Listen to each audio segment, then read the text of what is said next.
Man. Another around the shield. Another day to talk about the Raiders. Man, another day.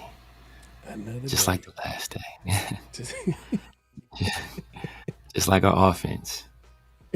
The more things change, the more they stay the same. Man. And the Lakers got to win tonight, though, without Luka, man, you know. Oh, the Lakers? Yeah, they want to beat Toronto. No Luka. Man, LeBron, think about this. LeBron is 2 weeks away from Is he done, bro? Is he done? Did that streak end? His 10 points, at least 10 points, or did he get he 10 did. points? He only had 8 today. He only had 8. Yep, the streak is over. But know what? He missed some.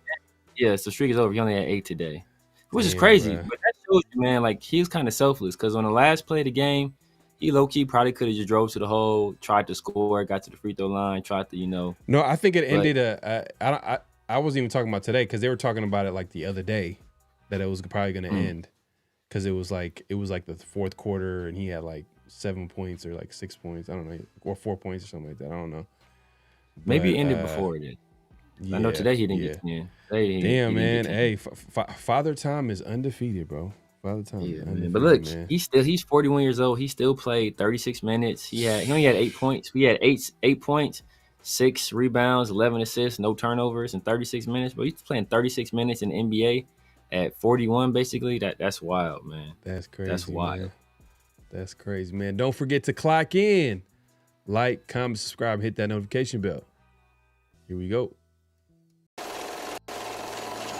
Great Pharaoh. The gift of Troy is a fabulous fabric from the land of the 5 rivers.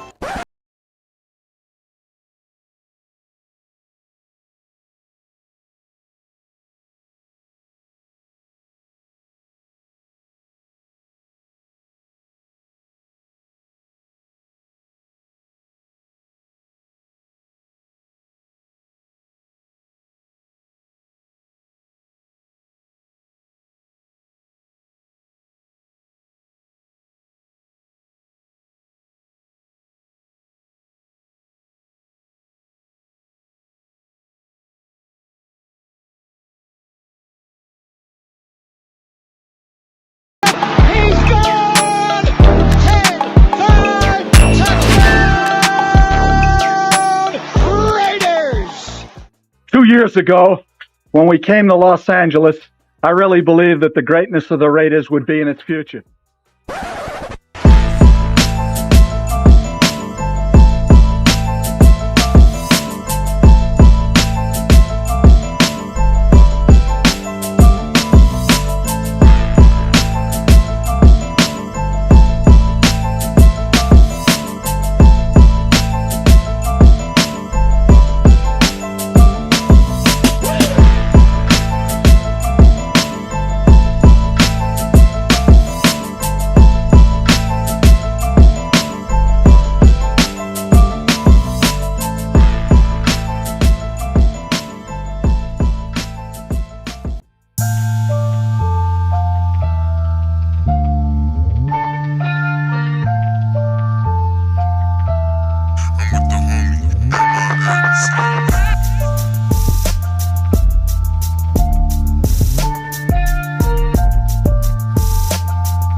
We back.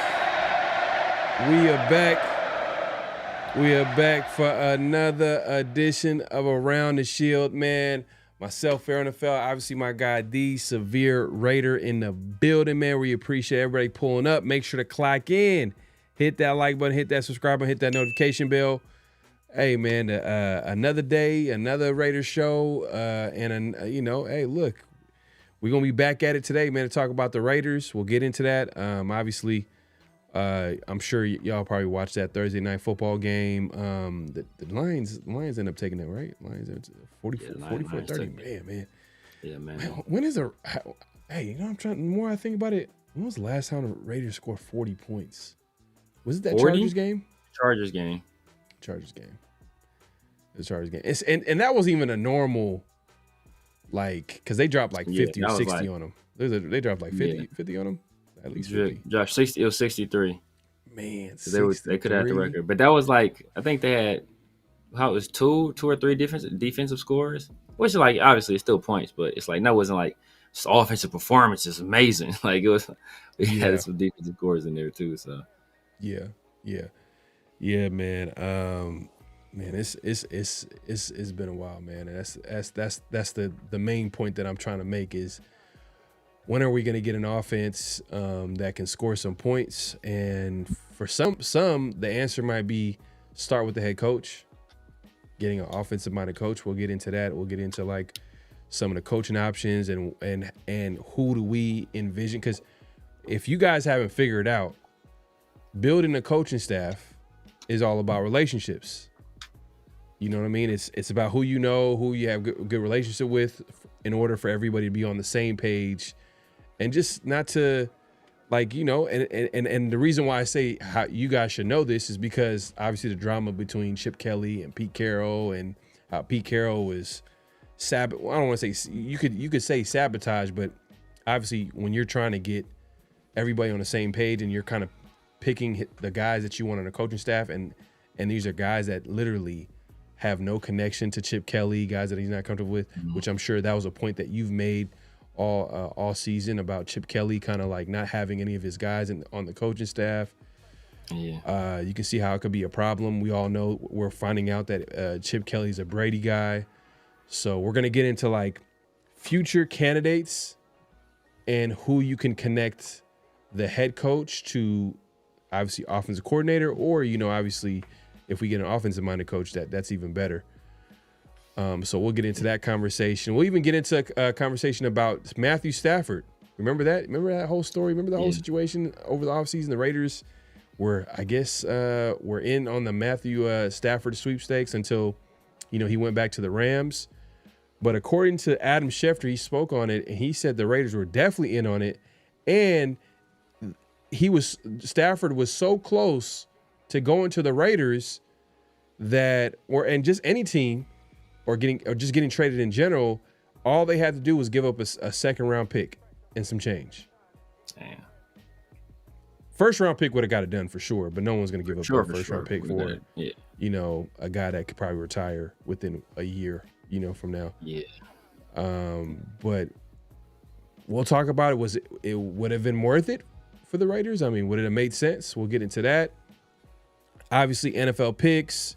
Maxx Crosby did not practice today with a knee. He was limited yesterday. Now he didn't practice today. There's also, so is this a situation where you shut him down? You know what I mean? There's nothing to play for. You shut down Maxx Crosby, one of the best players, obviously at his position on the team. He's the best player on the team, face of the team.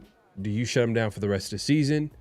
I don't think, you know, Pete Carroll wants to hear that, because he's thinking about job security, and he's talked about bringing back Kolton Miller, who's also recovering from an injury, which we wouldn't even expect to come back. You know, that's a guy like, hey, this is your left tackle. Why would you want to this season's lost? But he's expecting him to come back, so that's going to be interesting, and we'll have that conversation.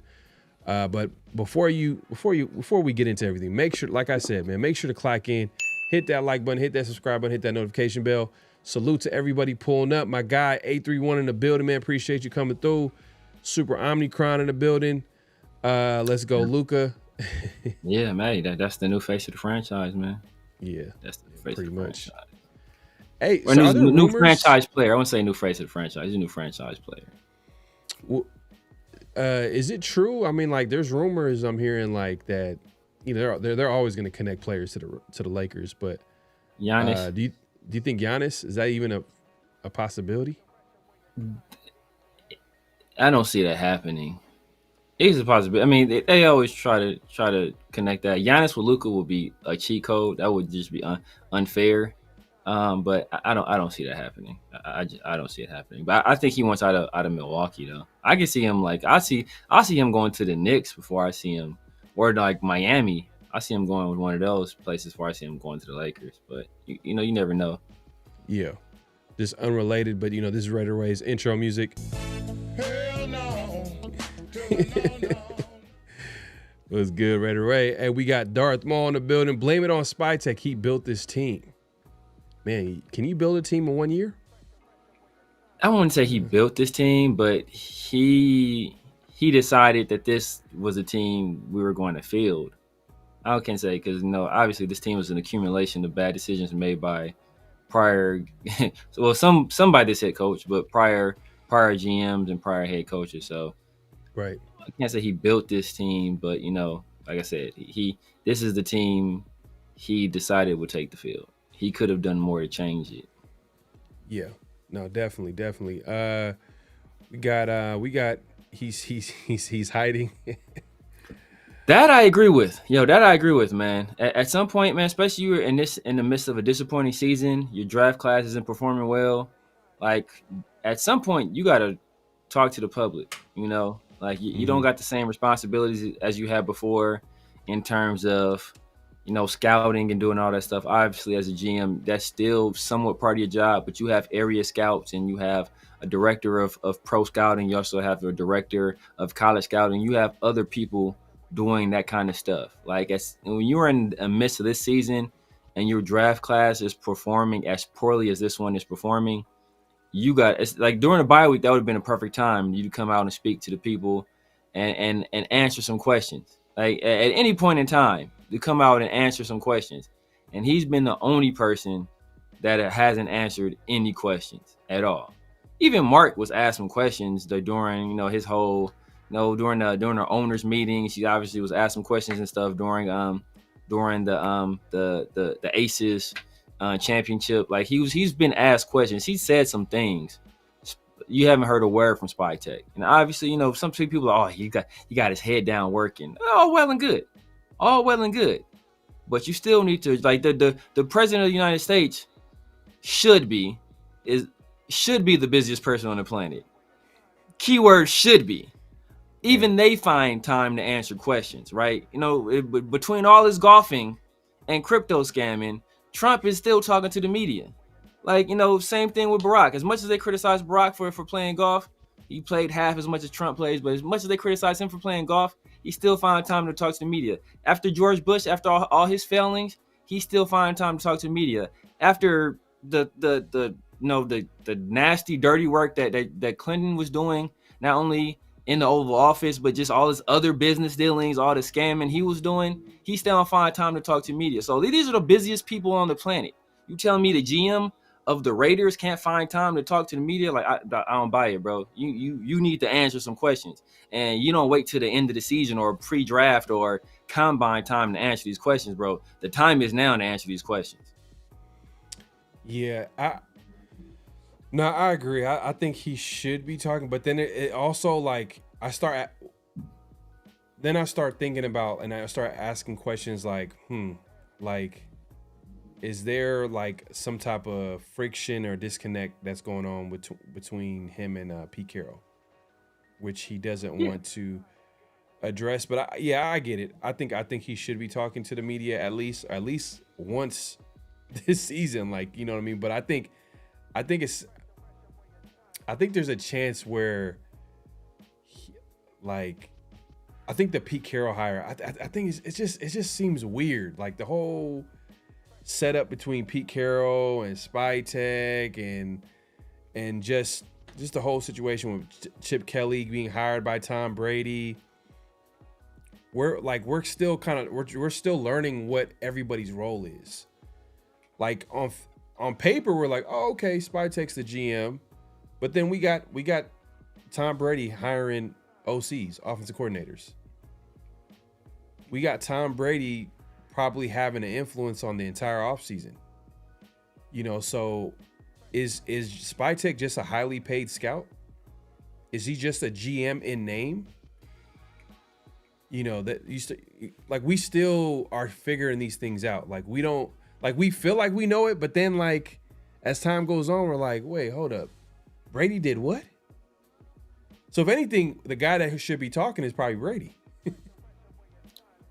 But Brady's done an interview. We talked about what Brady gave his whole thoughts. He gave us a whole dissertation of why he don't like a certain type of quarterback. He talked about that. That was before the season, though. That was before the season. That was right before the season. Okay, he's done an interview recently, though. It was right before the season, but a lot of the things that he said in that interview are relevant to the season. So like we brought up conversations about like, hey, look, we're at a point where Brady was like, once we get to the halfway point, Thanksgiving, teams either get better or get worse. We're there, and it's kind of interesting that he made that point, and the Raiders are probably getting worse. Not getting better. No, but Brady did a recent sit down interview. I can't remember who it was with. He did a recent sit down interview, but not about the Raiders. Not about the Raiders. You see what I'm saying? Not about. But I think he was asked some question. But the thing about Brady is that's kind of like a third rail where he's not going to answer questions about the Raiders because he doesn't want to jeopardize that other relationship he has with the network. So he doesn't want to really go too far into. So he's always going to be kind of skittish about any specifics regarding the Raiders because, he can never really say how much he's really involved because, they'll kind of not necessarily violate his contract. What was it with Fox? It wouldn't necessarily violate the contract, but he doesn't want to bring undue attention to it because he understands the kind of dynamics and how people in NFL circles felt about it. So he's not going to talk too much about that just because of how people feel about it. Spytek, bro, you ain't got no excuses. This is your only job, brother. Outside of letting your son pick Aston Genty, outside of you doing that, this is the only job you got. You feel me? So you need to be answering questions, and you ain't answering no questions. So and address something, say something. You don't got to release a statement. You haven't done anything. And it comes to a point where obviously you don't got to say anything where you're going to throw Pete Carroll under the bus or throw Tom Brady or Mark Davis. You don't got to throw anybody in the bus, bro, but you need to say something about what your thoughts on this team and the direction you feel this team should be going forward, or how you feel about the draft class. You need to be saying something about something. And the fact that you're silent, like I said, man, it makes it appear to people that you're hiding. Yeah, it's a valid question, man. It's valid a question like, why is he not talking to the media? Why is he not talking to, why is he not addressing the state of the team and what's going on, and like just like at least like reestablish like what's the vision for this team? What like, but I don't know, man. It's bro, that Raiders situation, man. And it's nothing new. The Raiders are always dysfunctional. Like it's just they're used to this. Like they think this is normal. Like the organization thinks it's normal. Mark thinks this is normal. That's why like it's happening. It happens so often. He thinks it's normal, and this is not. This is why is dysfunction normal with the Raiders? Because it's being allowed by the owner, meaning that. And when I say allowed, like when you don't have a structure in place, and the same thing happens year in, year out. Like the fact that like, but I don't even want to get into the Mark situation because we could easily go on a whole tangent of how Mark Davis is this and that third. And I know a lot of Raider fans. There's a certain percentage of Raider fans that want to talk about Mark Davis, which I'll do from time to time. But then there's also a certain percentage that they don't want to hear about Mark Davis because I get it. There's a hopelessness to just having that conversation. So I'm telling you, bro, like you have this conversation. Some people don't want to. You can tell they don't want to talk about it. I don't even think it's a hopelessness. I'm to the point where you guys said y'all don't want Mark Davis involved. he said he's not involved. And now that he said he's not involved, everybody's like, where's Mark Davis on this? Where's Mark Davis? Like, nah, bro, y'all can't say you don't want him involved and then say, why aren't you stepping in? And, bro, it is the same thing. No, it is the same thing. You can't say you don't want him involved and then say he needs to meddle the second it doesn't go right. I'm not saying because I don't want you to compare like him making football decisions to me wanting him to be involved to make those decisions. I'm not saying that. What I'm saying is we need to have a structure in place. We need to have a checks and balance system in that building where you don't and it's too late for that because he already sold a piece. He already sold a piece to the team to Tom Brady. We know the checks and balance. He's told you. That's the thing. He's told you what the checks and balance, whether you don't want to believe it because the other person is not accepting the role publicly. And we kind of already know why he's not going to talk about his involvement publicly. We've already heard about the secret plane trips and all the phone calls he was making to recruit head coaches, whether that was Ben Johnson, whereas that was the phone call he made to Bill Belichick. We know who's the guiding hand here. Mark Davis has said it himself. Mark Davis literally told you, yo, Tom Brady's doing everything. And people are like, man, I wonder who is running like Mark Davis told you who's doing everything. Y'all don't want to accept that because the other person is he's doing things, like I said, he's doing things because he doesn't want to violate the contract with Fox. He also doesn't want to, cause any disturbances in league circles with the owners because that could cause problems for the Raiders, which in turn causes problems for him because that's where he's invested his money. But we know who's the pseudo president of football operations. Now, if you feel that it's on Tom to either say you be the actual president of football operations or you do the Fox thing. Now, if you want to say that, I'm cool with that. But don't be like, oh, Mark, what are you going to do about this? Mark, he did what he was supposed to do. He sold a piece of the team to Tom Brady to run football stuff. He sold a piece of the team to these other guys to get cash, to bring in coaches, to players, to upgrade facilities, to add. He did that part. And then he left it alone and said, you guys who are football people and business people, you guys do it. Now that it's not going well, you guys are like, where's Mark at? Like, nah, bro, y'all can't be like, where's Mark at when y'all told Mark to stay away. Nah, man. I get what you're saying about. I'm not saying Mark come make football decisions.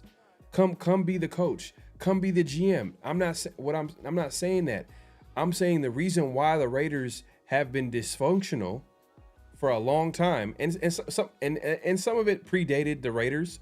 To be fair, like this is not a normal situation. Like he was not set up. Like the Raiders weren't set up for Mark Davis for him to just be the owner and there's a structure in place. Like he's kind of been entrusted by default by being the owner of the Raiders to figure it out. But he's had since 2011, about 15 years. To figure it out, and he's done it all types of ways, and every time we all were like looking at him like, what are you doing? Like when the way it started was like, oh, okay, all right, you got a GM being a GM and you got a coach being coach. Obviously it didn't work out, but just because you don't get the immediate results doesn't mean that you stop doing the right way of doing things. And I felt like he went away from that and he started experimenting and start giving. He gave John Gruden a 10-year contract. Who does that? He continued to have these dumb power structures between coaches and GMs. Yeah. You know what I mean? That don't work. We know it doesn't work. Yeah. Like the only examples where we could say it worked because the Patriots are winning because they had Tom Brady. You know what I mean? Tom Brady and Bill Belichick, that combination was a winning combination for years.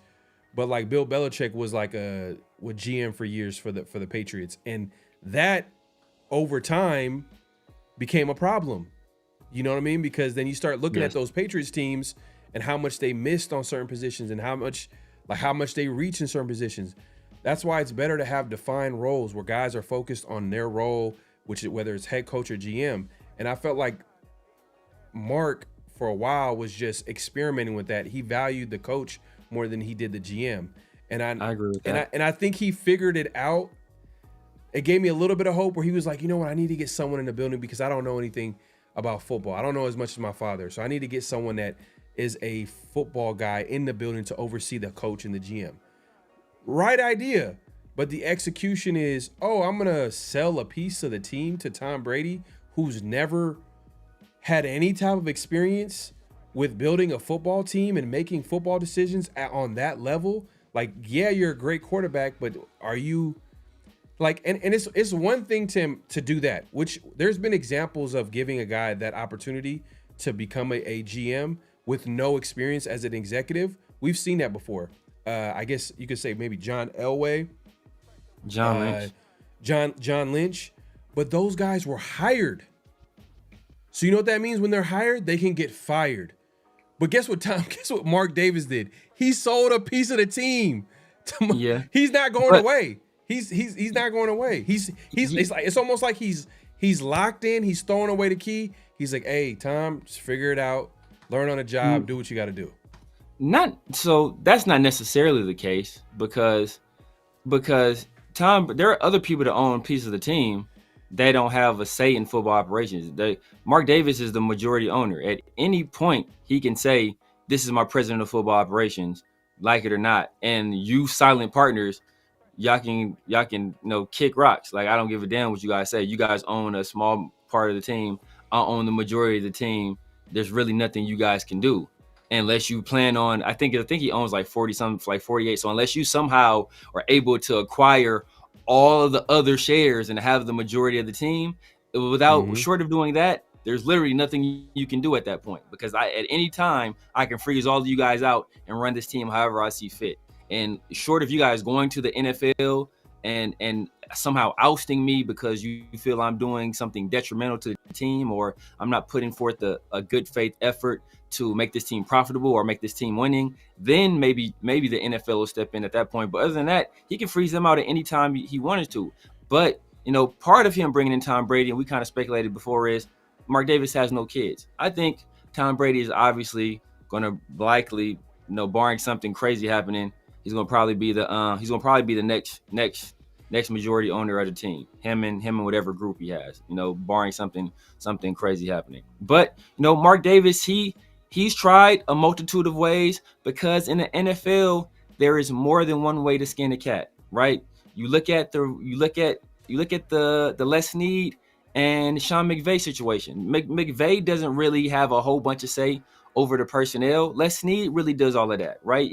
Even though Sean McVay is possibly the best coach in the NFL, but he doesn't have a whole bunch of say. He lets Les Snead do his thing. Sean McVay does his thing. But you look at Jim Harbaugh, right? We talk about not hiring a GM and coach at the same time. Who got hired first in that situation, right? That was Jim Harbaugh. And then he brought over the guy from the Ravens. You look at Kyle Shanahan and I think it was Lynch, right? It's Lynch. They were hired the same year. So it's worked in other scenarios. So there's more than one way to do it. Just that we keep doing it with the wrong people. Obviously, you have to understand the dynamics. And he feels that a guy like Tom Brady understands like football synergy, football chemistry, and he can make it happen, because he was able to do it not only with Bill Belichick, even though on a personal level they might not have liked each other, but he was able to do it with Bruce Arians as well, who was a guy that, called him out publicly. Some people say it disrespected him, but Tom Brady was able to make it work in both ways. So you look at a guy that was able to do it in the NFL at the highest level with multiple head coaches, and you think, okay, bam, this is a guy that's been in the league for a long time. He's well respected by everybody. A lot of people consider him the GOAT. He's a high IQ player that turned in quite possibly the greatest football career ever without like high level traits. Okay, I'm going to give this guy a certain level of trust. And it's thus far, he's been failed by Tom Brady. But we got we said we had just like we said we got to give Spy Tech time. We got to give Tom time as well. For sure. I don't want to make it seem like I'm giving up on Tom Brady. I'm just saying that like we're gonna look back at this season, right? We're gonna look back at that season and we're gonna be like, oh, Pete Carroll.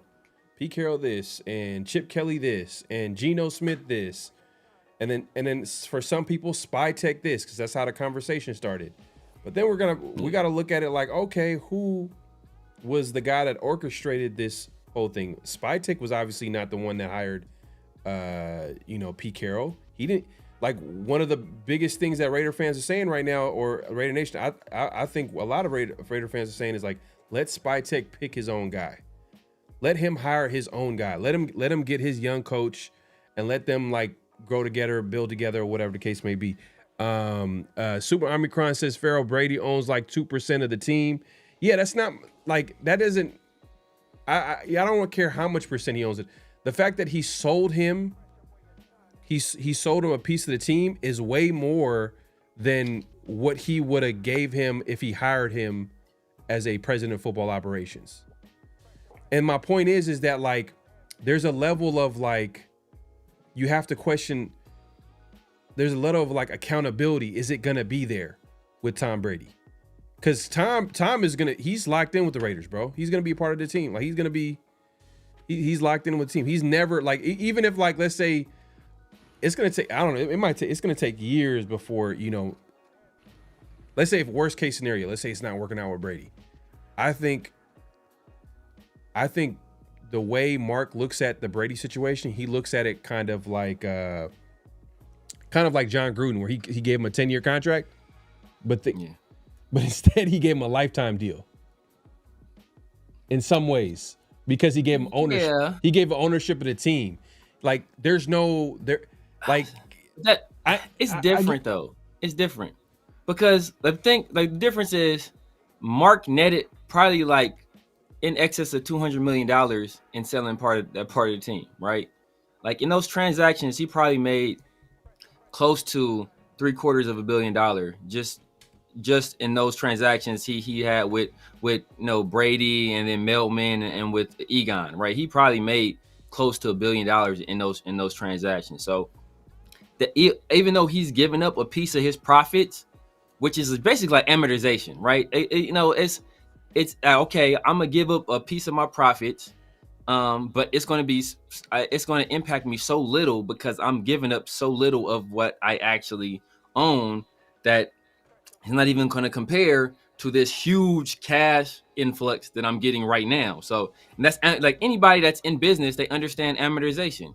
Like, that happens all the time. Like, anytime you acquire another business, or there's some big corporate buyout where they buy another company, like, that's amortization. Like, okay, we're going to like make this investment now, but we're going to spread the cost over a long period of time. And that's essentially what he did. He made a big investment in having Egon and having Meltman and having Tom Brady be part of this organization. Now, not only did he make a whole bunch of money on it, but the cost is going to be spread out over a long period of time. And he also feels that the investment that he made, or just having those guys in the building, is going to help improve the value of this team, so much so that whatever he's losing is going to be infinitesimal, because the value of the team is going to be even higher as a result of these transactions. So like, that's corporate America. That happens all the time. But the thing is that we wanted him to hire. So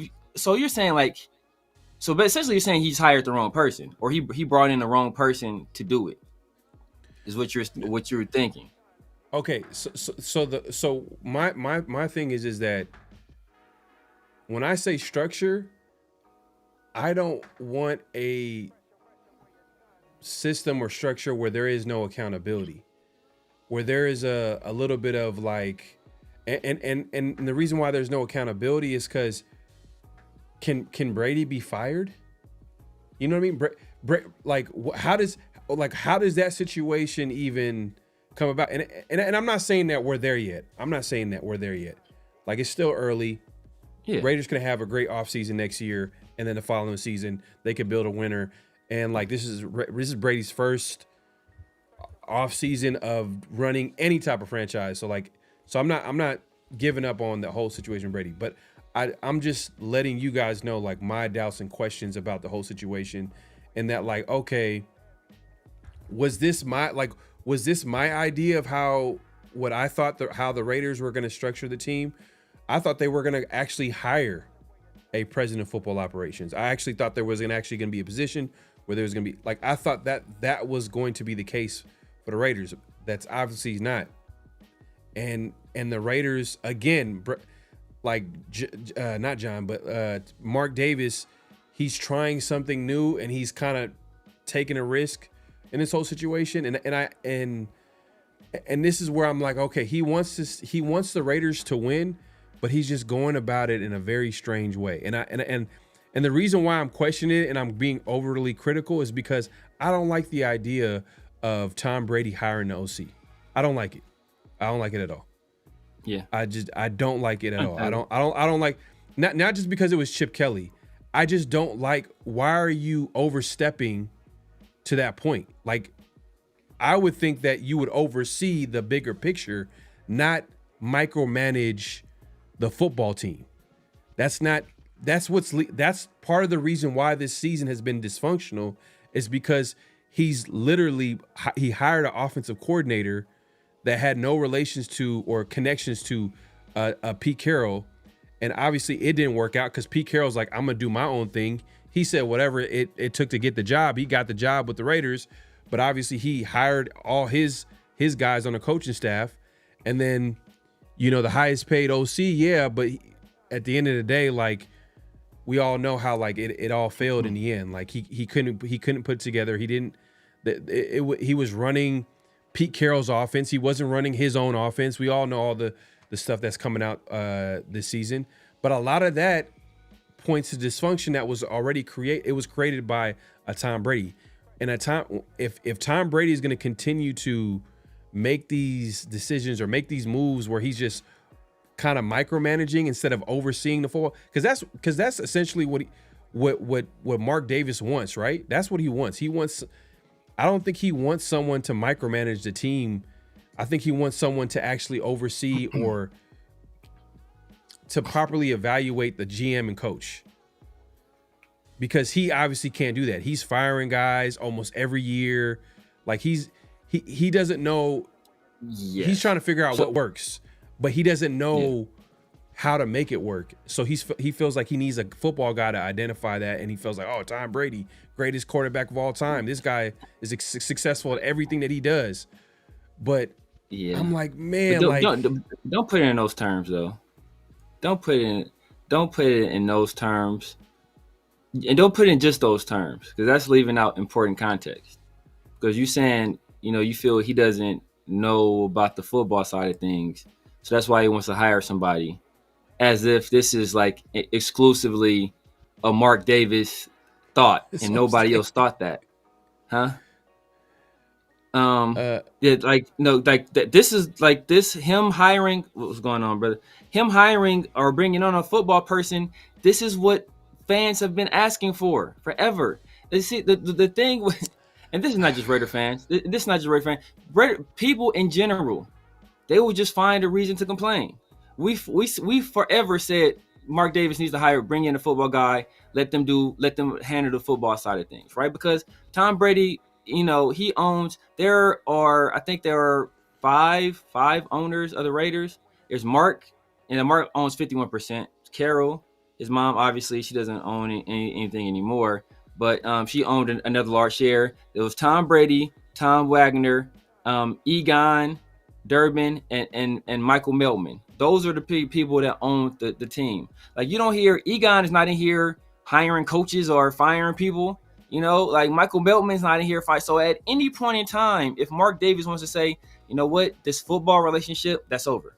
I appreciate your services. Thank you for what you tried to do. I'll take it from here. He can do that at any time because he's the majority owner. So he has the last and final say. So the direction of the team is completely controlled by him. Now, he understands his shortcomings, which is why at every turn he's been, at sometimes with less effort or less genuine effort than others, trying to have other people handle the football thing, right? Like, he's been trying to do it for years. Now, obviously that he's been meddling, but that I think part of that was because he didn't have 100% trust in the people, right? Obviously, Reggie McKenzie, we saw him step in and do the Jack Del Rio thing and do the John Gruden thing. John Gruden, he had 100% trust in John Gruden. He let John Gruden have full autonomy. We didn't hear a peep from Mark Davis when John Gruden was here, right? Because he had smart. He had 100, because people don't want him involved until they want him involved. That's the thing. People don't want Mark Davis involved until they want him involved. And just like this Tom Brady thing, like we said we want to give John Spytek. You said 5 years. Well, I didn't agree with that, but but I think you were just like, that was a hypothetical situation. But you said you wanted to give him time. Same thing with Tom Brady. This is Tom Brady's first endeavor into this type of situation. I'm a dad, right? I have multiple kids. And anybody that's a parent that has more than one kid, they can attest to this. Your first kid, are you reading all the books? Don't let them do that. Oh, watch him. Don't let them eat that. Oh, don't let them put that in their mouth. Don't let them do that. By your second kid, you're like, oh man, this kid's a human. Like we've been surviving for years, for centuries. They'll be fine, right? But that first time you're doing it, you want to, I want to be involved and I want to do this and I want to do all, you want to do all these things because you think that all that activity means you're better at parenting, and it doesn't. Sometimes just letting them learn lessons or letting them do their thing, sometimes that's the best. And that's probably a lesson that Tom Brady, he's going to have to learn. Pete Carroll still hasn't learned that lesson, because instead of letting a guy that's, regarded by many as an offensive genius, a guy that's regarded as many as, a genius in designing run schemes and fantastic at getting rushing production, who's done it at every single level, instead of letting that guy make decisions in the run game, you decided to meddle. So obviously Pete Carroll is the person in this whole scenario that's the most at fault. Now, if you want to fault Tom Brady for that, if you want to fault, I don't know how involved Mark Davis was in hiring the search firm. If you want to fault him for that aspect of it, all well and good. But he's the person at the epicenter of everything. Yeah, look, because now, like I already know, like, just going back and forth on this situation, it just sounds like I'm being overly critical of Tom Brady, especially because it's only been 1 year, and I don't want it to be a situation. I don't want to fire a head coach after 1 year. I don't want to fire a GM after 1 year. I don't want to get rid of people that you've basically entrusted to make decisions for the football team after 1 year, because the Raiders, in order for Raiders to be good long term, it's going to take more than 1 year. So you're going to have to see a plan play out. You know what I mean? You got to let it play out a little bit, so at least there's some stability in that franchise. It's just, if we're talking about what went wrong this season from the dysfunction, we got to start with Tom Brady. Because once I heard that, like, Chip Kelly was hired by Tom, I'm like, come on. Once before the Chip Kelly, when we found out that Pete Carroll was hired, Pete Carroll wasn't hired by Mark Davis. Pete Carroll was a guy that was recommended to Mark Davis to hire by Tom Brady, because he led the search. He's the one that got rid of AP. He was the one that influenced AP not coming back. Whether you agree with it or not, I'm not here to go back and forth on it, but it started there. He's the one that got rid of Telesco. For all the Telesco guys in the building, he got rid of Telesco. He wanted to get his guy in the building. He got Spytek in the building. And then he went after Ben Johnson, which I'm not mad at. Ben Johnson, obviously, right now he's doing a hell of a job with the Bears. But obviously it was a swing and a miss. And he figured out real quick that his name, Tom Brady, is not going to carry weight when you don't have a quarterback, when you don't have the talent on this team to warrant to get like some of these top candidates. So he tried, but it didn't work. But his fallback option was Pete Carroll, a 75-year-old coach, which we criticize. But, there was a lot of fans that were like, oh, what are you talking about? Pete Carroll's won a Super Bowl. Man, like, he's the best coach the Raiders have ever had. Like, have the Raiders ever had a coach like Pete Carroll? maybe John Gruden, like, all that talk. I remember I was like, bro, he's 75 years old. Yeah, man. Like, are y'all not going to look past just 1 year? Like, what is it going to look like in 2 years? Like, aren't y'all tired of getting rid of coaches after 1 year? And it's crazy that we're at a point where now we're like, hey, we got to get rid of them. But look how bad it is, from the dysfunction, from the young players not getting on the field. This is all, if you could just look back on, connect the dot to who hired Pete Carroll, that's on Tom. That's on Tom Brady. So that's all I'm saying. That's like right now, it's just like, man. And then you start looking at like the whole Tom Brady situation is like, damn, like Mark Davis really went all in on Tom. Because he didn't hire him. He sold him a piece of the team. And someone said, oh, only 2% earlier, right? And I'm going to address the super chat in just a second. It's 5%. Like 5%. But you know what? 5% of a sports franchise, you know how much that is? Tom Brady is winning. He is winning, bro. Like, that's a... But that's an investment. Like I said, because it's not, well... It's not like he gave the 5% away for free. He damn near tried to. He damn near tried to. And the NFL had to step in. But that's because, like I said, bro, like when you're in business, you understand. Like sometimes you have to take a loss to get a gain, right? Like there have been like I think I've made this example before, right? I can't remember what movie. It might have been like the Batgirl movie or like a Batwoman movie. Like the studio decided they had filmed the movie, like paid all the actors, paid the directors, paid everybody involved with the movie. They decided that it was more cost effective rather than for them to release the movie and for it to bomb. It was more cost effective to just claim the movie as a failure and then get the insurance money from it. And sometimes you have to take those. You have to make those moves, and that's what Mark Davis did. So first of all, he made money off the sales of the shares. He sold it to multiple people. So he sold, I think 15% of the team or whatnot. Sold it to more people, and he's going to lose that. That's money is going to be lost over time. Yeah, there's going to be money that's lost in the revenue sharing over time. But in the meantime, he was giving a cash influx of liquid. You're right. He's not independently rich of the Raiders. So just having that cash immediately, damn near, that's a boon for him. And then that loss is going to be infinitesimal because he's taking the team from $700 million to $7 billion in value. Like he's winning.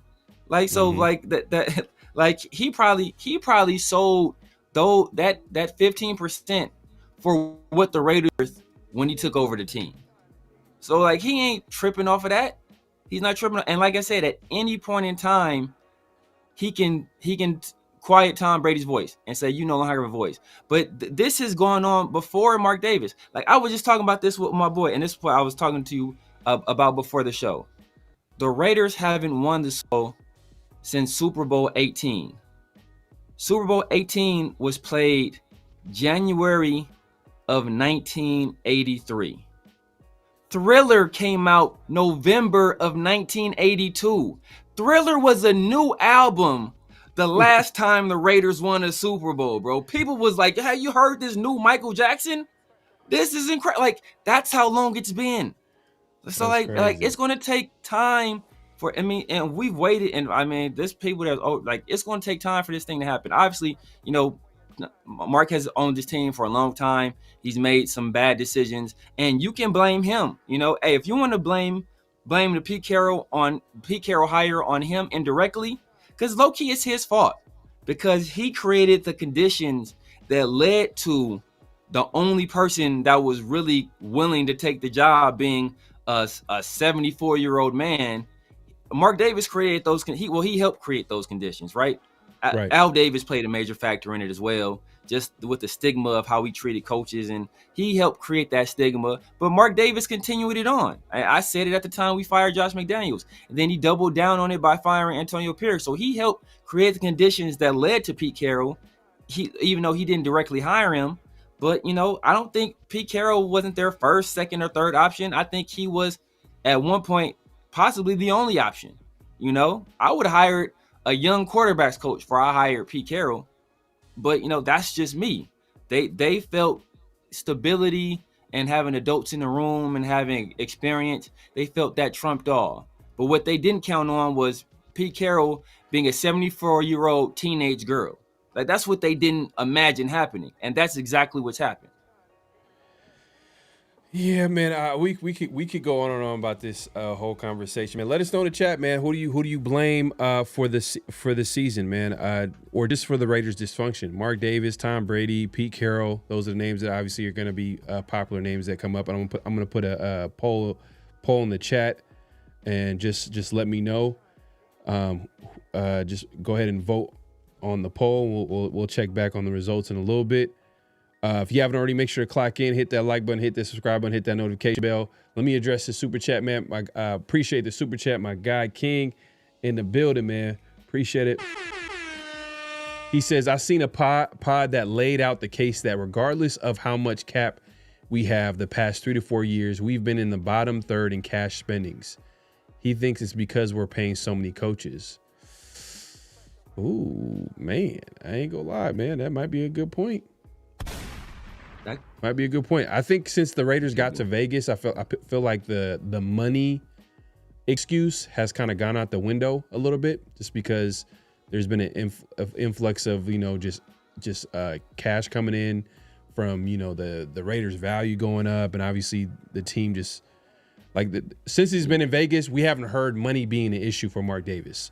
In Oakland, yeah, you know what I mean. That was rumored to be the issue with Khalil Mack, and why he didn't get an extension is because there wasn't available cash, and it was just all types of stuff going on with that. But what's your take on this, Samir? Mark's been doing stuff to get more liquidity. That's why it's obviously selling the portion of the team to Tom Brady and Tom Wagner, Egon Durbin and Michael Melman, and then there was the deal with the team facility in Henderson where Mark Davis bought that patch of land.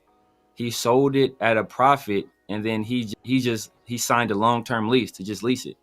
So, and then obviously you have a guy like Egon. I think he's the real estate developer. I can't remember if it's him or it's Melman, but that's a guy that's a real estate developer. If you want to eventually, do something different and go somewhere else and improve upon your team facility, you have a guy that kind of specializes in developing properties and developing lands. You have a guy in-house that can do that kind of stuff. So, he spent the past few years just getting more liquidity because, as I said before, he's not like a lot of these owners where he's independently wealthy, right? His wealth is tied directly to the Raiders. So, he doesn't have the same maneuverability in some instances as some of these other owners do. But yet and still, he's still been willing to eat shit tons of coaches. He just ate $18 million off of Chip Kelly.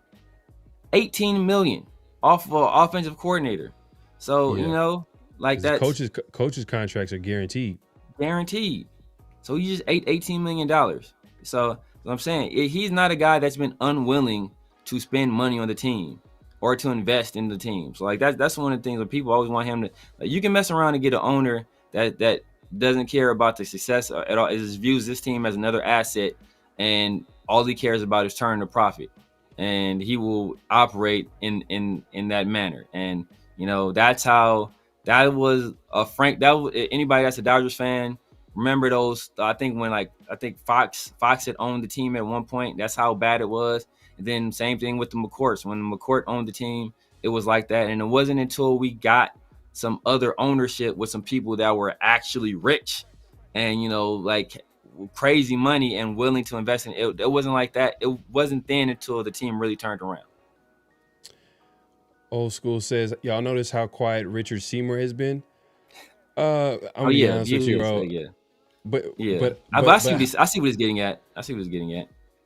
What is he getting at? Because he's a part owner too. I think he owns 0.5%. But 0.5, bro. But look, I don't even want that to be the narrative because the point it's not about how much percentage Tom or Richard Seymour have. It's about who Mark Davis is empowered. So I'm not sure if Seymour is one of the guys that he's empowered in that building, but we know for a fact like it's Tom Brady because he's mentioned him by name. Like he's saying Tom Brady. Like I want him to oversee the football. So this is what he's saying. Just going back to the interviews like a couple years ago where he had a, where he was just like, we need to get someone in the building. I'm not a football guy, and we need to get a football guy to oversee the head coach and GM. Fast forward a year later, Tom Brady gets, he's officially buys a piece of the Raiders, and then boom, AP gets fired. Oh, Brady had something to do with it. Telesco gets fired. Brady has something to do with it. Oh, Spy Tech, he's connected to Brady. He's the new GM. And then, we hear about the Ben Johnson and I guess this is a good segue. One of the guys that Brady went after was the quarterback, Matthew Stafford. Yeah. They went after him. Obviously, it didn't work out. But Adam Schefter recently talked about the whole Stafford being available, and he said the Rams were pretty close to letting him go. It just came down to what they wanted to get back in a trade return, and they wanted at least a second-round pick and some change and some picks. A lot of the teams that were calling, they weren't willing to go higher than a third-round pick, and the teams that he mentioned that were in talks to trading for Stafford, he mentioned the Raiders, he mentioned the Giants. I'm trying to remember. I think there was another team in there, but he mentioned the Raiders, and the Raiders he made it seem like, hey, if the Raiders really wanted Stafford, all they had to do was give at least a second-round pick. Now looking back, he said second and some more, right? And some change. He didn't say if it was a second-round pick in the following second. He just said a second-round pick and some picks. So that could have been the second and the fifth, second and the fourth. Yeah. Second, like I don't know, but he made it seem like it was doable. I mean, from other people's perspective, of course, a top 5 quarterback, a guy that's playing like a top 5 quarterback, an MVP, probably might win the MVP. He could be the MVP. Yeah, he could be the MVP. Be MVP of the league. Looking back, we're obviously a lot of Raider fans wanted the deal to happen, but now we've seen how the season unfolded. Do you think that would have been? You think it would have worked out with the Raiders? Because I know another popular talking point is the fact that Tom Brady. I'm going to keep bringing Brady's name in this. He didn't want to have anything to do with Sam Darnold. Yeah. But I'll just play devil's advocate. I don't think Sam Darnold would have worked out with the Raiders, or he wouldn't have as good as a season as he's having with Seahawks, just because of all the issues that we're having with this team. Yeah. So do you think the same applies to a quarterback as good as Stafford, but who's also like 37, 38, is approaching like his 40s? Yeah. So the thing about Stafford, and it's some of the issues I had with Geno Smith initially when we traded him. Obviously, I kind of changed my tune on him after hearing some of the film people and hearing how high they were on him as a player. But my issue was like these guys are older guys, So like the Geno Smith pick, it would have made sense if we drafted a young quarterback.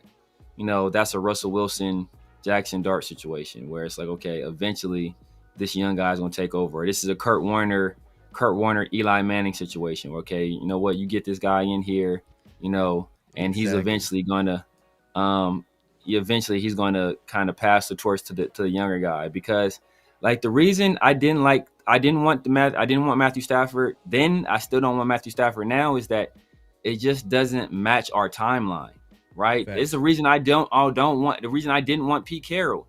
It doesn't match our timeline. We want to be hitting our stride in 2 or 3 years, not looking for a replacement in 2 or 3 years. And so that's why I didn't want Sam Darnold. Sam Darnold would have made more sense than, Geno Smith or Matthew Stafford from a time, from a time span, or obviously if you're looking at the progression of the team, because he's still fairly, I think he's like 28, something like that. He's still fairly young. You can you have some time with him. So if you hit the jackpot on him or he develops, hey, that works out, man. Like the Colts, they were fortunate, right? They were able to make it work with Daniel Jones, who's still a young player. So now they have a guy who, you know what, his timeline fits good with Jonathan Taylor and with Tyler Warren, like and you know, Alec Pierce, and with Pittman, right? He's right on the same page with those guys. He's in that same age group. But Matthew Stafford at 37, bro, he's going to be looking to get out the league in like 3 years. Like, you know, same time as Pete Carroll. So unless you were in competition for a Super Bowl within those 3 years, that's wasted. And we weren't going to be that. The only saving grace would have been that I just think that if you have Matthew Stafford here instead of Geno Smith, first of all, you don't draft Jack Best because you don't spend a second round pick on him because you already gave it up for Matthew Stafford. So maybe you draft a guy in the third instead. But you know, who knows who that would have been. But you know, you also Jack Best. No, probably Jack Best, right? It's like, shit, that is absolutely correct. Because it was a late second. It was a late second. We traded back twice. So like 5 picks later, it was the third round. So it would probably still drafting Jack Best. Yeah, goddamn. But but like I think maybe Matthew Stafford there, he will push back more against Pete Carroll trying to get involved in the offense, because obviously Geno Smith is going to be a yes man to whatever Pete wants, because you know, they're essentially joined at the hip. You know, the main reason he came here was because of Pete Carroll. So, you know, he's not going to do anything to kind of sully that relationship. So whatever Pete wants, he's going to kind of do. That's why you even hear him say, like, he keeps making this point where people are like, man, like, aren't you able to change the plays at the line of scrimmage? He's like, you know what? Yeah, I can, but I don't want to go against what the coaches are saying to do. Because, you know, if they laid out a game plan and I don't want to go against what they're like, come on, bro. Like, you feel me? That's obviously he doesn't want to go against the vision of how Pete Carroll wants things done. So maybe if you have Matthew Stafford here, the offense looks different by virtue of them actually running the offense that Chip Kelly actually wanted to run, where Ashton Jeanty is featured in the passing game, where Michael Mayer is featured in the passing game, where Brock Bowers is doing a plethora of different things. Like, maybe that's the offense you get, you know, because people talked a lot about Brock Bowers only getting 3 targets with Chip Kelly. Guess how many targets he got last game?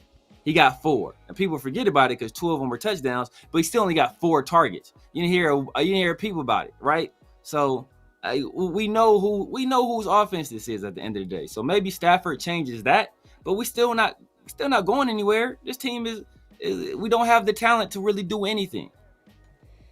You think that what contributed to, you know, Bowers not getting the ball? I know it's a little bit off topic, but like not getting the ball like that was because they were focusing on protection and like keeping the, you know, tight ends in and keeping the running backs in to pass protect, or at least chip. And you think that like that was, and then I remember like during the game, like, you know, I think LS said he sent a super. So why you look for that? Yes, but that's why I keep telling people, because people were complaining about, why the Raiders only having these two-man routes and all this stuff. Well, part of the reason is yes, because I think I forgot who said something about that. I think it was Ted Nguyen. He brought up he made why is only 2 men out on this route and there's no outlet for Geno. I forgot what play it was. I think it was against the Browns. But obviously it was only a 2-man route because the Raiders were in max protect because they can't block anybody. And he did have an outlet. It was supposed to be Ashton Jeanty. Ashton Jeanty got tripped up by the defender. So Ashton Jeanty didn't get out and be the outlet guy he was supposed to be. So that wasn't a bad play call where there was Chip Kelly calling a play or where there was a Pete Carroll play. It wasn't necessarily the bad thing to do because at that point you kind of had to max protect, and Jeanty was supposed to be the guy that was supposed to leak out and be the guy that offered Geno a safety valve, and he didn't get out on his route. So but you have to run max protect when you can't pass block anybody. So, and the thing that sucks about that is that you can't run the football because everybody was talking about how many we need to run Jeanty 20 times a game, and he ran 19 times and he only averaged 2.1 yards per carry. So we can't keep just pounding him into like defensive players, because that's going to affect his future. At this point, that's your investment. You can't ruin him year one and just have him just get beat up for a season that's essentially lost. So while you want to get him some rhythm, like, you also got to balance that with, okay, how many hits do we really want this guy taking? Because he's not a guy that's, that's avoiding contact, or, being elusive of not getting hit. Every time he runs, he's getting hit a lot. Whether it's a big run or a small run, he's taking a lot of hits. That's just his game. That's what he does. So you have to do something to kind of protect him from himself. But, you want to pass the ball, but you can't pass block. So then you have to max protect, but you don't have guys that can win one-on-one on the outside with any kind of consistency. So it's like, what do you really do? You can't really do anything. Yeah. It's because your point is like, I think you're trying also indirectly or directly making a point about, like, it's not on Chip Kelly. The issues on offense are not on Chip Kelly. There's a lot of different layers. There's a lot of different layers to the problems that the Raiders are having, especially on offense. It's like, it's the offensive line, it's coaching, it's QB play, it's the wide receiver talent, wide receivers. Brock Bowers was hurt at some point in the beginning of the part of that season. Ashton Genty hasn't been perfect. There's a lot of different, like, issues that have been happening with the team and on offense and everything like that. But yeah, man.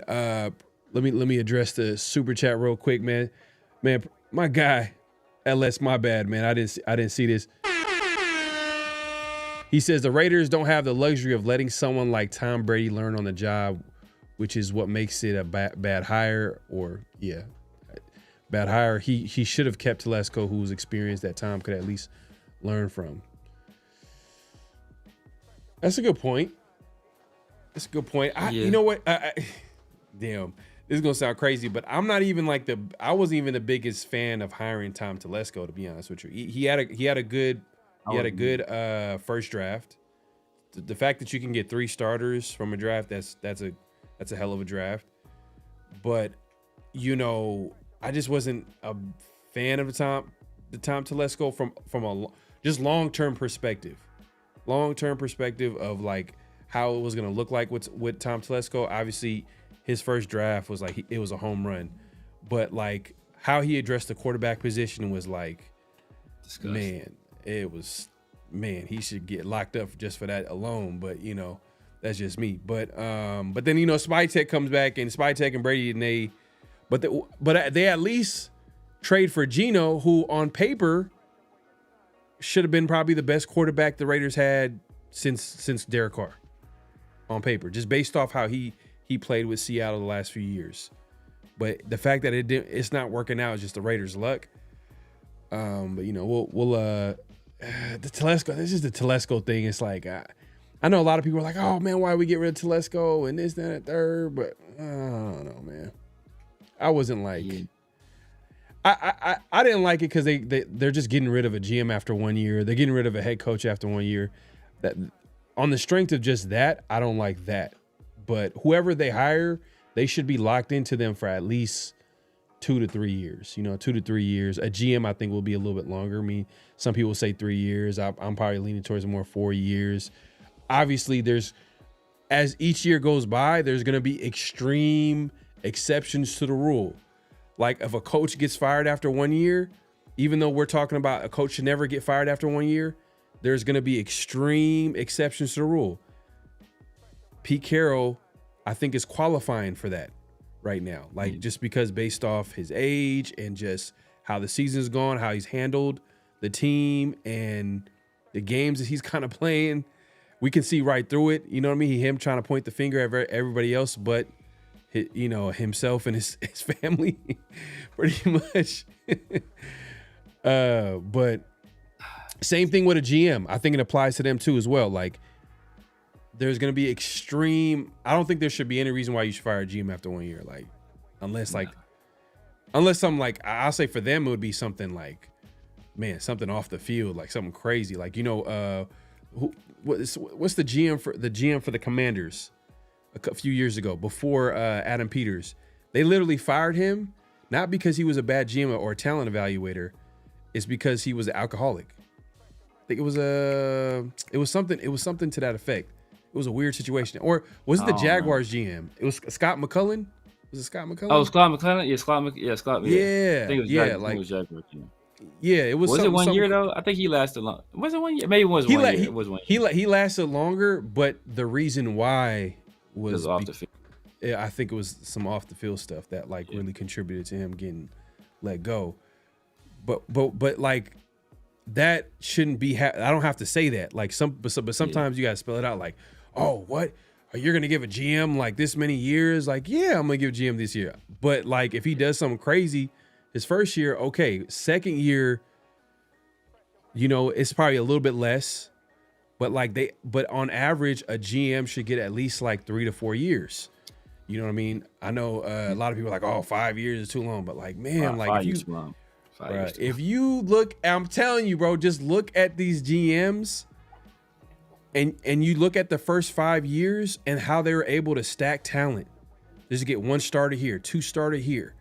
You know what I mean? 3 starters here. Like they're just stacking talent, building up. And it's not even just about drafting guys. There's more to a GM's job than just drafting guys. It's also, signing and trading and hey, to your point, you know what I mean? Also, part of the job of being a GM is talking to the media, which Spytech, we haven't seen him in a while, so that's part of the job too. So which I agreed with you, like, yeah, that should happen. But to my point was like, you got to question who's in charge and who's actually making the moves and what Spytech's role really is. Is he actually a GM? You know what I mean? Like that, you got to really question that a little bit. But it's too early to tell. It's too early to tell. It's too early to tell, and admit that however this, like whoever's decision it was, like the Pete Carroll move is just an unmitigated disaster, right? Whoever's decision that was, it was foolish on multiple levels. First of all, we paying him $15 million a year when nobody else in the league wanted him. So you lost those negotiations, right? Then you let him come in and think he has like say over the personnel, or he does have say over the personnel, obviously with the way he's been operating over the personnel, over the coaching staff. So you gave him all this authority, but nobody else wanted this dude. So you give him all this power, all this authority, like you lost the negotiations against yourself. It was either him work for us as a head coach or him do nothing. And so those are his only options. Now, did we have like other options as head coach? Maybe we felt they were far less than Pete Carroll, but we had other options. Pete Carroll had no other options if he wanted to be a head coach in the NFL. Literally, nobody else was going to hire him. So we had all the leverage, we had all the power, and we still lost the negotiations. So that was probably on Tom Brady. Spytech wasn't involved with that. But as you said, plenty of times, we didn't like the Telesco. Well, I personally didn't like the Telesco thing, is because I've always been a fan of Ed Dobbs. I wanted Ed Dobbs, before too, so we thought when it was either Harbaugh or AP, we thought Ed Dobbs was coming. We thought it was between Ed Dobbs and Champ Kelly. That was the conversation. Telesco was just, okay, this is just a throw-in name. I don't know why they even talked to this dude. He just got fired. Because as you said, a lot of times, GMs generally don't get a second time.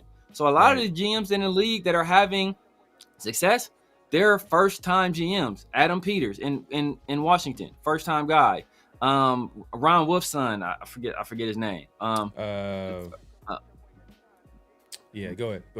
Wolfson, right? He's the son of Wolf. He's having success. He's a first-time GM. So a lot of these guys that are having success in the league are first-time. The Minnesota Vikings GM, that he was a first-time young GM, right? So a lot of these guys that are having success in the league at GM, they're first-time guys. So I don't know if that translates necessarily to like executives and presidents of football operations. I haven't looked into that, but like being new at something or being young at something, and not being good at it, those aren't like mutually exclusive. You can be your first time and still be good at it, right? It's just that Tom Brady isn't. So and that's also a non sequitur as well. Just because you're not immediately good at it, don't mean you can't or won't be good at it either. So you got to give it some time. Like everybody wants to give Genty all this time. Okay, like you want to give Genty more time than you give the GM or the president of football operations. Hear me out, Severe. Hear me out. Look. If this is why, like, man, I don't want to be that guy, but I have to be that guy. Cause like, all right, wouldn't it make sense? Okay, you hire a young GM, you hire a young coach. Those guys, the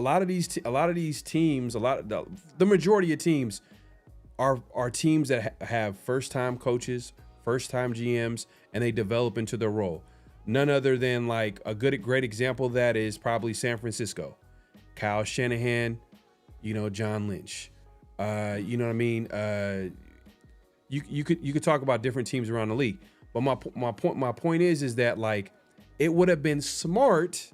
This would have been smart by Mark. If it would have been smart if the person that you've empowered to oversee the GM and coach, that person should have been the guy that's should have had the most experience. That guy, that is the guy that has experience on team building. That is the guy that had success in previous stops. That's the guy that you probably would want to like throw the bag at. In this case, he did with Tom Brady. But the problem is that Tom Brady, like, it just, I don't know, man.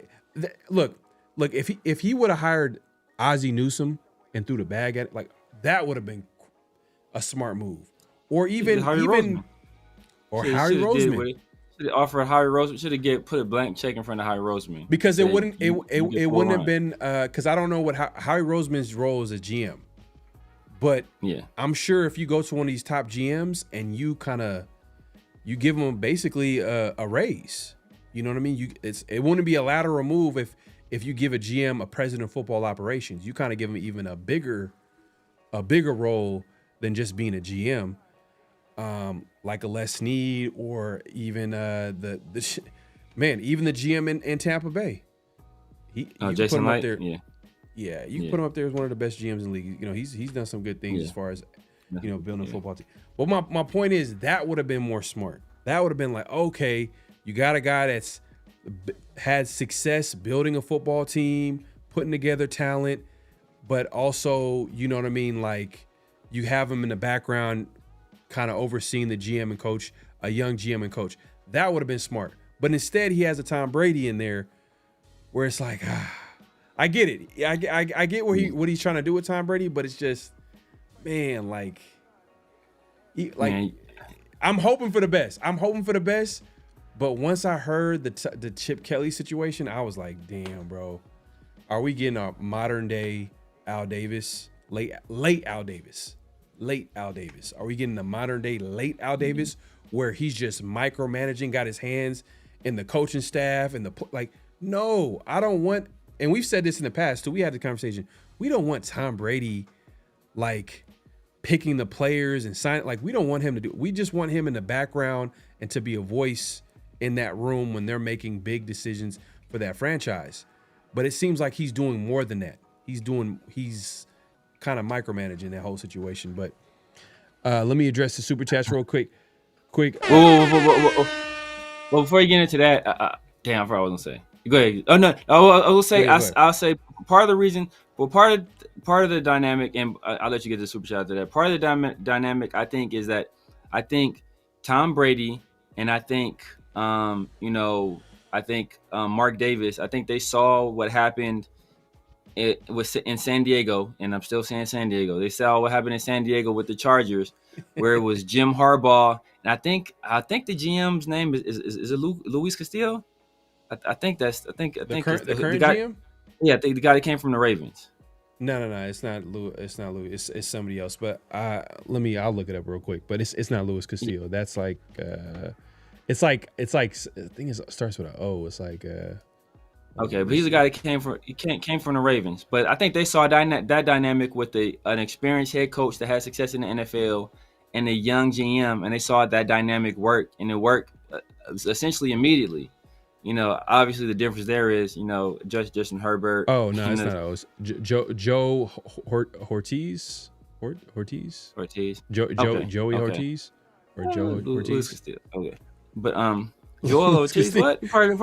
He's Slaughterhouse. Joel Ortiz.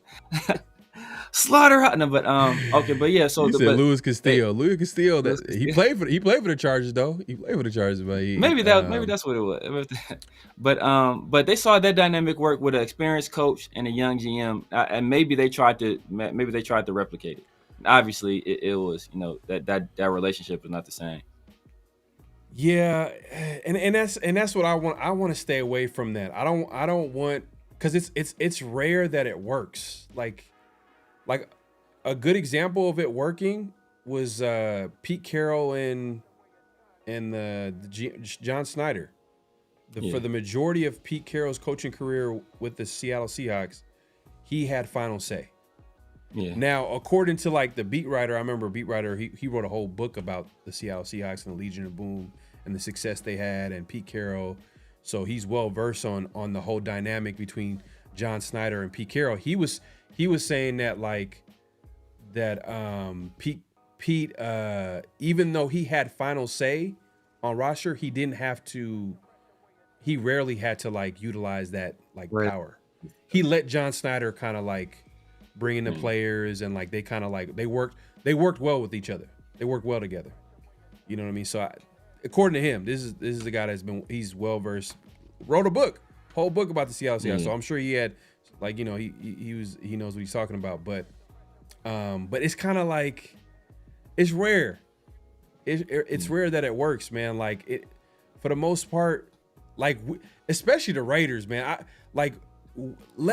Why are we banging our heads on a wall like when it comes to that dynamic? Because we literally seen John Gruden have that type of power, and it failed miserably. Yeah. So, in my eyes, like I would think, oh, okay, Mark is like, hey, this is definitely not how I wanted to work. But I guess in his eyes, like, oh, it did work with John. It's just, he thinks the NFL screwed him on that whole situation, which I'm sure he feels that way. But does he not feel that it was going, like there was, like, I think he felt they were going in. I think he felt that they were getting it right. I think they felt they were going in the right directions. I think when the Raiders, when John Gruden got fired, what were we 3-1, 2-1, 3-2. 3-2, okay. And going to the Bears, which we would probably won that game. I think Justin Fields threw for like 70 yards that game, and we lost because John Gruden, because of everything that was looming over the team. 3-2, but like those, like, okay. So all right, man, I want to get into this, but like they were 3-2, but those teams, Raider teams that were coached by John Gruden, they usually play well down the stretch.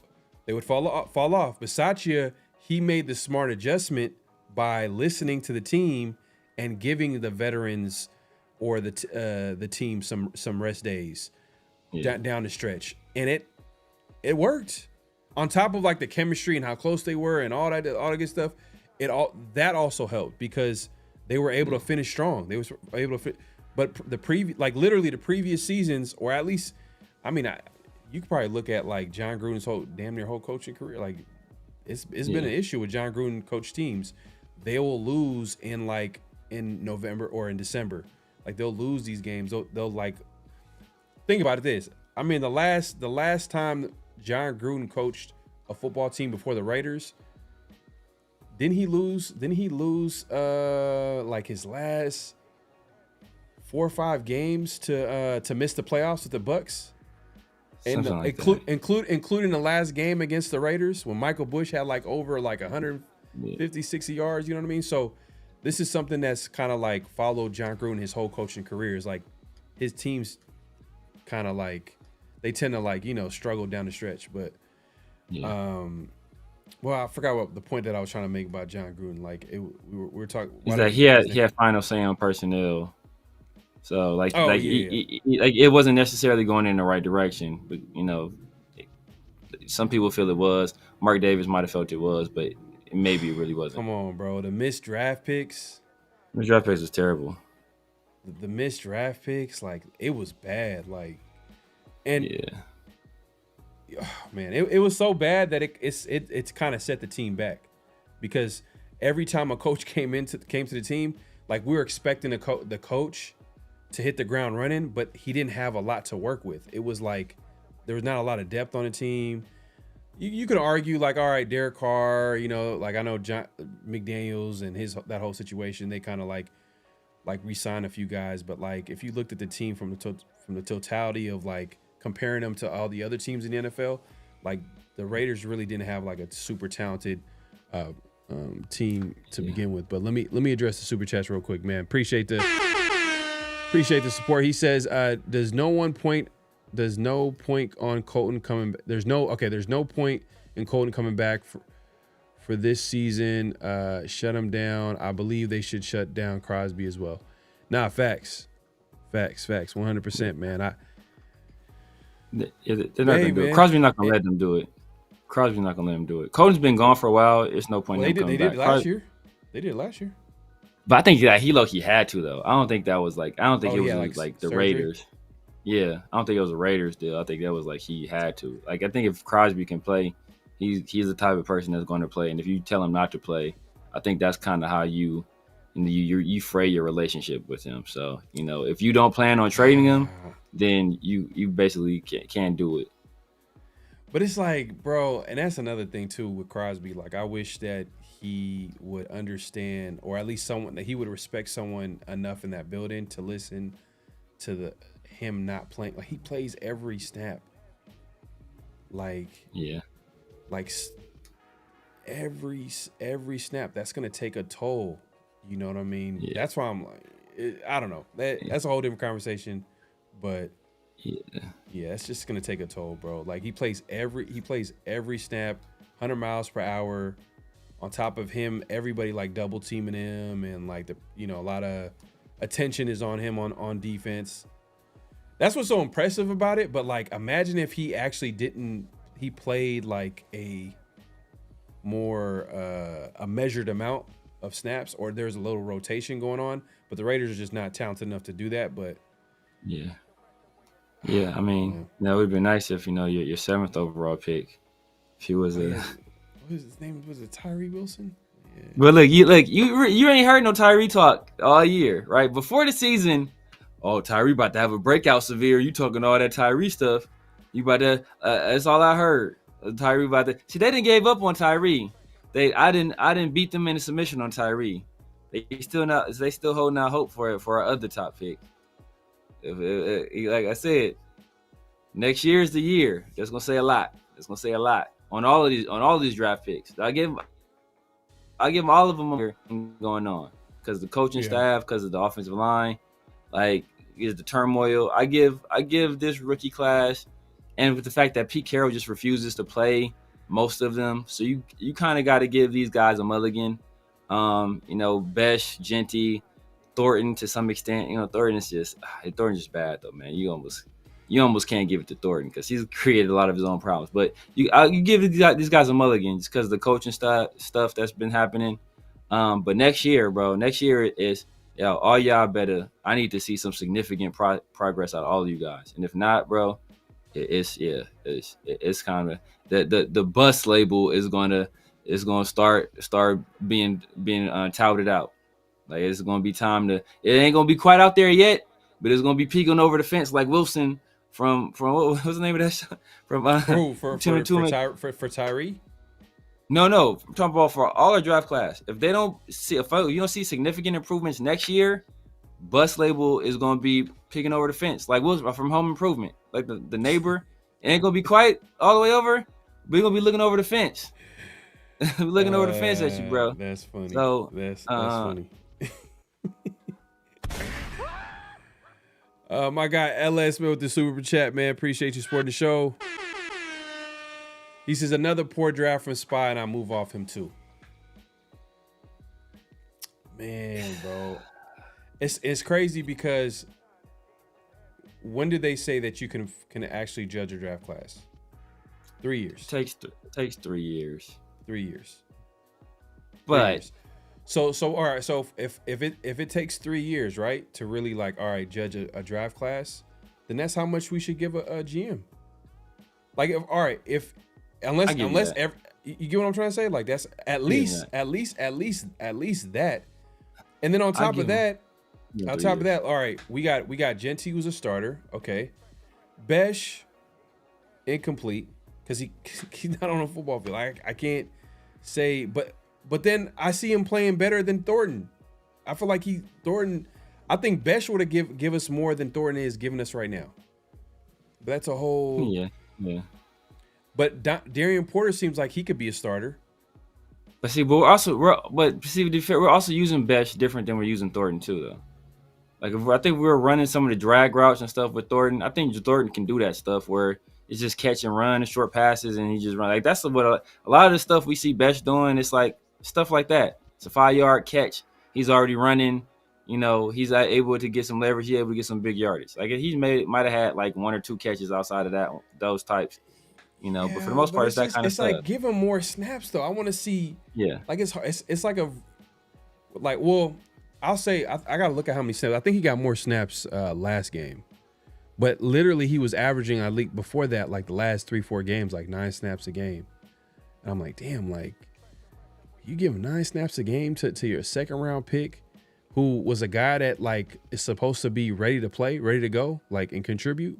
I know he's gonna be a rookie and he's gonna make rookie mistakes and things like that. But like at the end of the day, like you traded away Jacoby Myers, you would think that okay, you know, this is the time to let the rookie get more snaps. But you know, Tyler Lockett, you know, we all know he's the future of the Raiders, so that's why obviously he's gonna get more snaps than Jack Besh. But it is what it is, man. We appreciate everybody coming through. Make sure to clock in, hit that like button, hit that subscribe button, hit that bro. Ed Dodds for the longest. Since I wanted to hire him back when like you said, Ziegler got hired. Ziegler. Yeah. Ziegler got hired. I was like, hey, I think there could be something because he was his track record. You look at like he came from that Seattle Seahawk building where they built that team. Then you look at that at the time, you know, even now, like the Colts team, a lot of the talent that they had, and especially that particular year, they had like the most Pro Bowlers in the NFL that year. Yeah. But you know, I mean, I remember like he got to start with the Raiders. I want to say, like he started his career with the Raiders. Forgot what he was. Elliot Wolf, bro. Yeah, that Elliot Wolf. Elliot Wolf. Here we go. Yeah, Elliot Wolf. There you go. What did you call him earlier? He said something. It's like Wolfson, son of Wolf. I know it was Ron Wolf's son. I couldn't remember his name. Son of Wolf. Wolfson. Hey, man. Yeah, he's doing a good job, bro. He got the quarterback. He got the important position right. So that's what matters.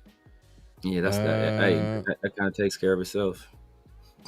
Yes, sir, man. We appreciate everybody pulling up. Make sure to clock in, hit that like button, hit that subscribe button, hit that notification bell. I'm looking at this poll real quick. It says, all right, who do you blame for the season and the Raiders dysfunction? We got Mark Davis at 13% right now, Tom Brady at 7%, and Pete Carroll at 80%. Is he? He's almost as old as this percentage. Almost there, man. He right around the corner. That is hilarious. I just think it makes some no one tells me everything I need to know about Pete Carroll is like because usually I'll be watching the pressers because I don't want to hear like nonsense. The coach is not gonna give you too much, but like everybody knows how Patrick Graham is, right? Usually like Patrick Graham, if he answers a question, he's gonna give you like a real detailed answer, and he's gonna get into the specifics, and he's gonna tell you the thought process behind something, and he's gonna like get into it, right? Like, oh, this is why we thought this. We saw this. We thought, it hit that. We saw this leverage. We saw this. Oh, we're gonna really get into it. And I think I don't know if the presser was today or another day, but they asked him about Maxx Crosby, like lining up at middle linebacker and rushing from middle linebacker, and you could tell he was kind of pissed off when we got asked. He was like, we thought that was the best thing. We thought that was good. Something like that. He's like, yeah, some short answer. And I was like, yep, that was Pete Carroll's decision. That was a Pete Carroll decision. Like you could just tell, because like his answer right after that, they asked him about something else, and he really got into the nitty gritty and the details. When he asked him about that, you could tell he felt some kind of way about it. So it's like almost like with Jermaine Pratt, he was like, "Oh man, I would love to have him here. You love to coach good players," and that was like, it was legit. Yeah, man. And it's. I'm not surprised everybody's blaming Pete Carroll and all that stuff, but man, it's who hired him? Like, yeah. who hired him? Who thought it was gonna? Like, for a second, I thought, and we talked about this earlier, man. Is this a little bit of conspiracy theory? Did the Raiders tank the season? When Tom Brady was like, "Oh, I'm not getting Ben Johnson," did he just like pivot and like? But then he still went after Matthew Stafford.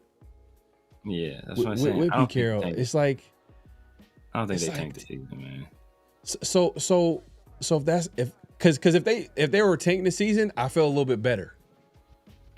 You know why? Because now, okay, these guys are not incompetent. Now that I think about it, now I'm like, damn, they really didn't tank the season, because like you're still going after like, Matthew Stafford, but then they didn't get Matthew Stafford and they got Geno Smith, and then they had the free agency. It wasn't a strong free agency class. Yeah, paid Geno Smith. Not crazy big, but they paid him big enough. Hey, where if you're going to tank, amount. You're going to tank. There's no point in trading third for Geno. You just let roll Aiden O'Connell at that point. Keep your draft picks. And it's like, but that's two things. We're so bad that we think we're losing on purpose. That's how bad we are. Bruh. That's what makes it worse. Now it's like, damn, like they really thought that this was going to be good enough. Pete Carroll. And I remember I remember Tom Brady in the maybe interview. Spy Tech too. You said in Spy Tech? Yeah, no, maybe Spy Tech too. But Pete Carroll. And I remember Tom Brady, and I think he did. Man, bruh. Like I'm hoping for the best. I'm just gonna say that I'm hoping for the best. But I remember Tom Brady saying before the season started, and he talked about like, oh man, like when I won all those championships and we made those deep playoff runs, we won Super Bowls. It wasn't just about having great players. It was also about having like the undrafted guys and the guys that we did. I'm like, bro, like. This what scares me, bro. He doesn't have like his reality of like what makes like, no, we need talent, bro. Like stop acting like it's almost like he thought what the Raiders had was good enough. We just needed, we needed Chip Kelly and we needed, just Geno Smith and, draft a running back at number 6. You know what I mean? Like, and, he thought that was going to be good enough. I don't think, because now that I think about it, now like we're talking it out loud, because I was like, at first I'm like, damn, did they really think that this was going to be, did they tank the season away? But now that I think about it, like they made attempts. They made attempts.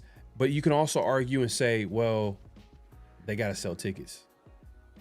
They got to make it seem like, they're putting a football team out there. Like Pete Carroll, his name in itself is like, oh, Pete Carroll. You know what I mean? Oh, Geno Smith, the last, few years he played well. All the film guys were like, oh, he's gonna throw dimes everywhere because, all you got to do is protect him, and they couldn't do that part. They couldn't protect him, but also Geno Smith couldn't read a defense. Yeah. But I don't know, man. I like. Man, it's year one, and I don't want to go. I don't want to like go left on it, but it's just I got my doubts, bro. I got my doubts about everything. Not just Pete Carroll, not just because, and I know people are gonna say Spy Tech, but it's more than that. I'm like, bro, what? Like, they thought this was gonna be good enough. Yeah. Well, Pete Carroll, he made that clear, and I think the thing made, like, if I recall correctly, I had to go back and look at it. 'Cause I don't remember if it was during the combine or whether it was during like training camp where Pete Carroll was talking about like, yeah, man, I think it was during the combine or during the pre-draft, sometimes pre-draft. He was talking about how good the Raiders line like finished last year. So I mean, the line played really well down the stretch last year. Like, but then you come in here and you like switch the line all the way up. It's like what are you like? What are you doing, bro? It's like it just don't make no sense, man. And it's team like yeah. From the second we hired Pete Carroll, I had concerns immediately. And it was like, bro, what are we doing, bro? What are we doing? I'm gonna put a okay. You know what? I'm gonna put a. Let me see. I'm gonna put a new poll out. I'm gonna ask this question to you, Severe. What's the bigger problem, coaching or talent on this team?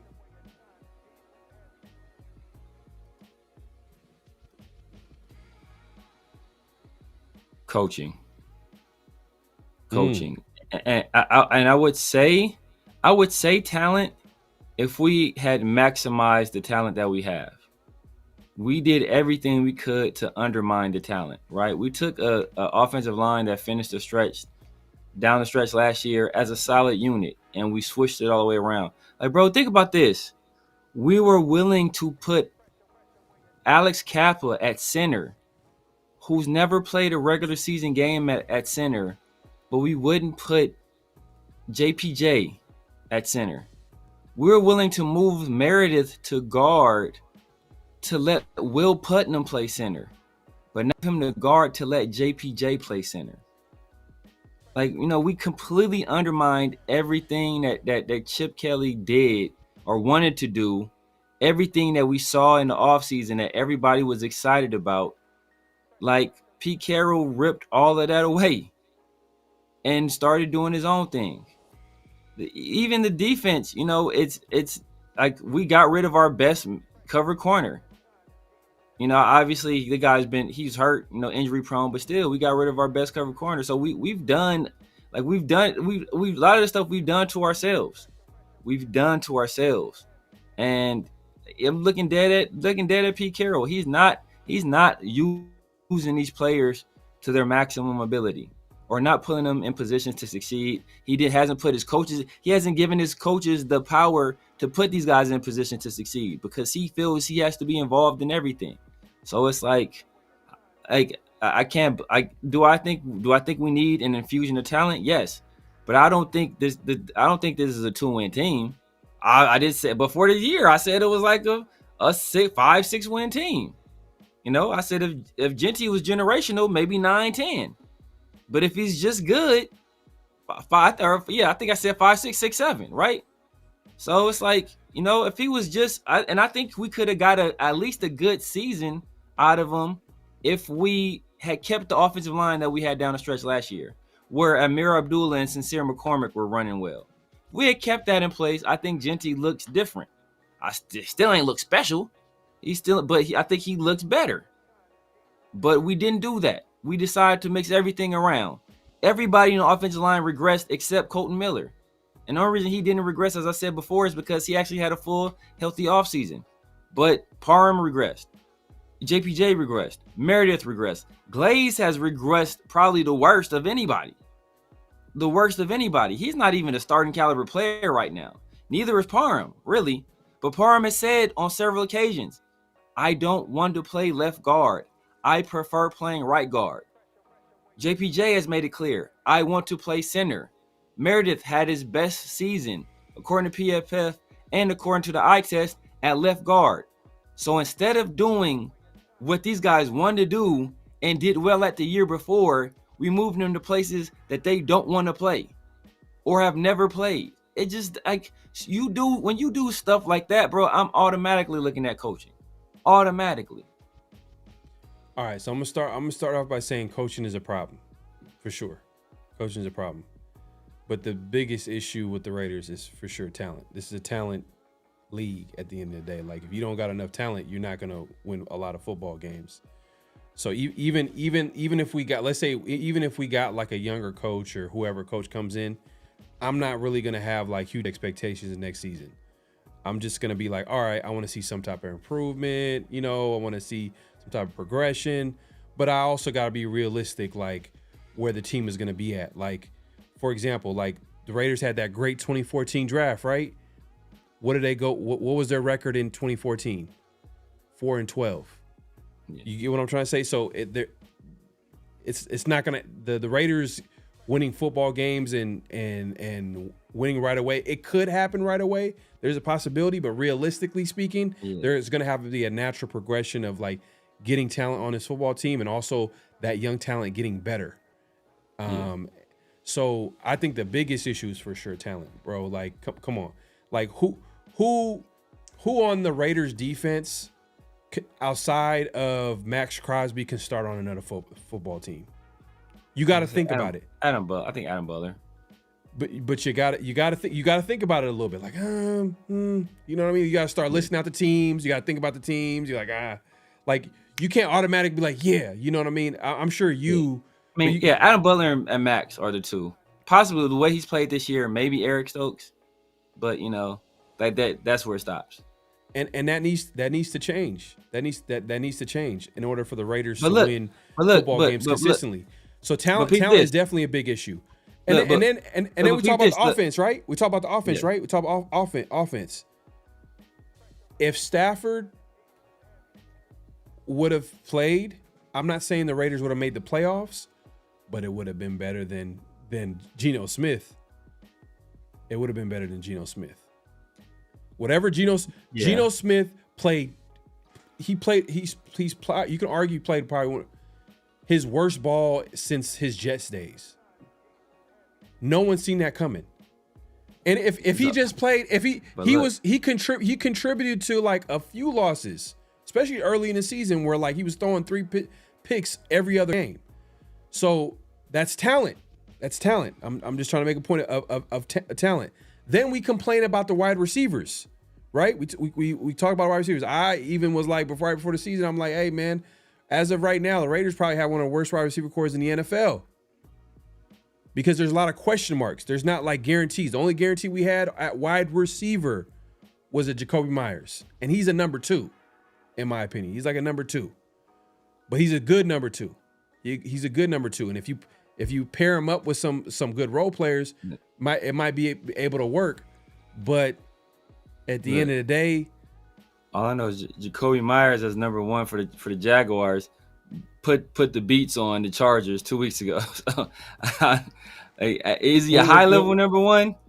He'll get the job done. With Brian Thomas, him and Brian Thomas might be a good. I think Brian Thomas was hurt. It was him. Is he not playing? Nah, Travis Hunter ain't playing either. I don't know if he's a number. I can't call him number 1, bro. I'm sorry, bro. Yeah, I don't think. He's not a high level one. He's like a low end one. He's a low end one. Like I said, he's Michael Pittman. Yeah, but then everybody else was a question mark going into the season. But my point is that like Trey Tucker, I don't want Trey Tucker starting on the outside. I'm sorry, bro. Like that's just, come on, man. Like maybe in the slot, maybe, but even in the slot, my preference in the slot, I like shiftier guys. Yeah, I like shiftier guys in the slot. But you know, he's more, Trey Tucker's more of a straight line speed. Yeah. But he could work though in the inside. Yeah, he could work like a poor man's Josh Downs type situation.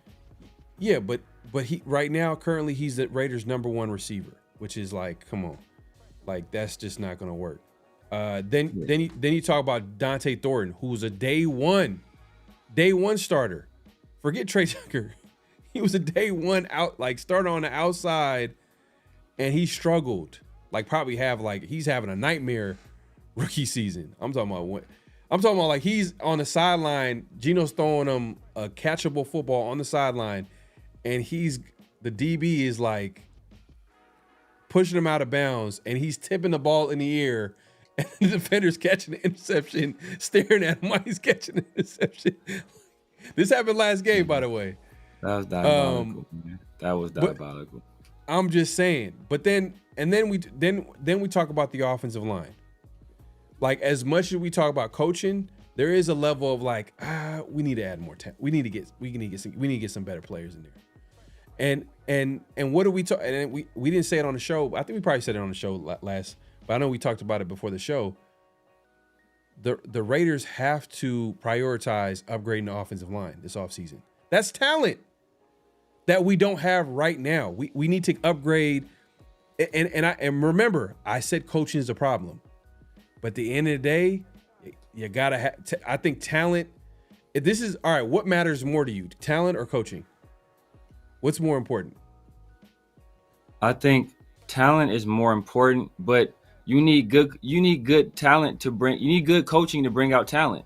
Like perfect example. You know, like Jacoby Myers last year was a 1,000-yard receiver, right?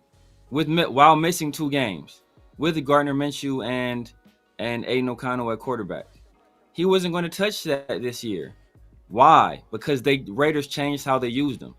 His offensive line wasn't a great unit last year, but it was like middle of the pack. It wasn't like the bottom of the NFL. Could you have used the talent upgrade? Yeah, definitely. You know, but was it like just all the worst offensive line you've ever seen? Like we've been for a large swath of this year? No. And why is that? Because of coaching, right? Perfect. And if you want to talk about talent, we could take it to the next logical step. Why did guys like Caleb Chasen, Robert Spillane, Divine Diablo, why are those guys not here anymore? Because of the coach. Because he didn't fit. They didn't want to fit into their system. Because they're so wedded to their system that they can't fit talent around their system. So some of the reason that talent gone is coaching. They didn't. So but they didn't make an effort to resign him. Caleb Chasen signed for like $3 million, bro. We couldn't. That's the price of firing coaches and GMs after 1 year, bro. It's you know that happens. Yeah. And we've seen it with different coaches and GM. It's not like this happened just with Pete Carroll and Spytek. No, this happened with previous. But some of the reason that the talent left is because the coaching didn't even attempt to bring them back. So that was part of. So you want to look at there's a lack of talent. Part of that is because of the coaching staff. That's why instead of looking at some young wide receivers, instead of bringing in, I saw we should have brought in a guy like Treylon Burks. There was no reason not to take a look at a young guy like that. His first game, he's making crazy catches. Instead of taking a look at a guy like that, we're dragging Amari Cooper out of Krispy Kreme. Like what are we doing, dog? Like this is coaching. Instead of giving our young guys shots to develop, instead of putting Justin Shorter on the field, instead of bringing up Shedrick Jackson, instead of giving Jack Bech more plays, we're playing Tyler Lockett. That's coaching. Instead of actually making it a real competition between Jack Bech and Dante Thornton, we just give the job to Dante Thornton. Like that's coaching.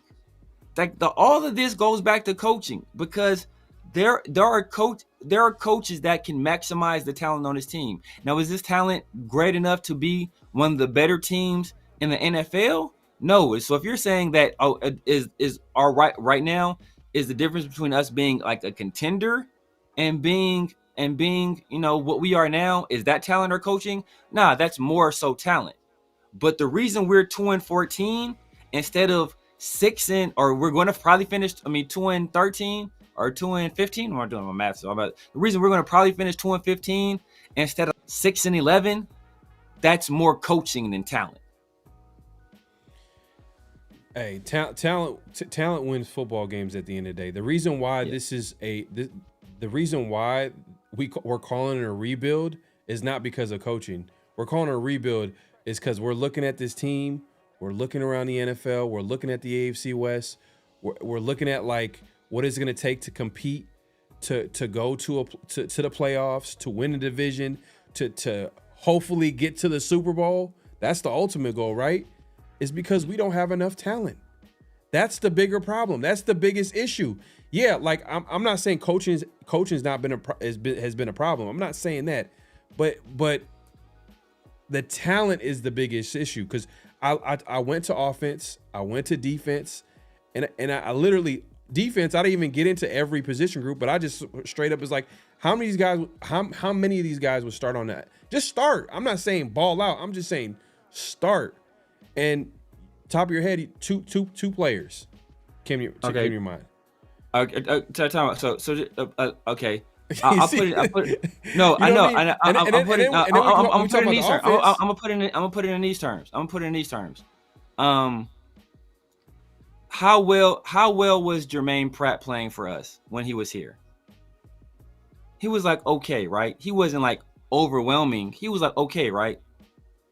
He's been with the Colts for I think like 6 games, 7 games. He's already their leader in tackles. That's coaching. When Divine Diablo was here, I was probably the only person on planet Earth outside of Divine Diablo and his mama that thought Divine Diablo was a good player. He goes to the Falcons, and what is he? He's a good player. It wasn't a talent issue, it was a coaching issue. So sometimes that's the root cause. Like we don't think Keyshawn Butte is some great receiver, right? We don't think like Matt Collins is some great receiver. Like, you know, we don't think that, Stephon Diggs, he was coming off a down year. A lot of people thought he was washed. But what happens?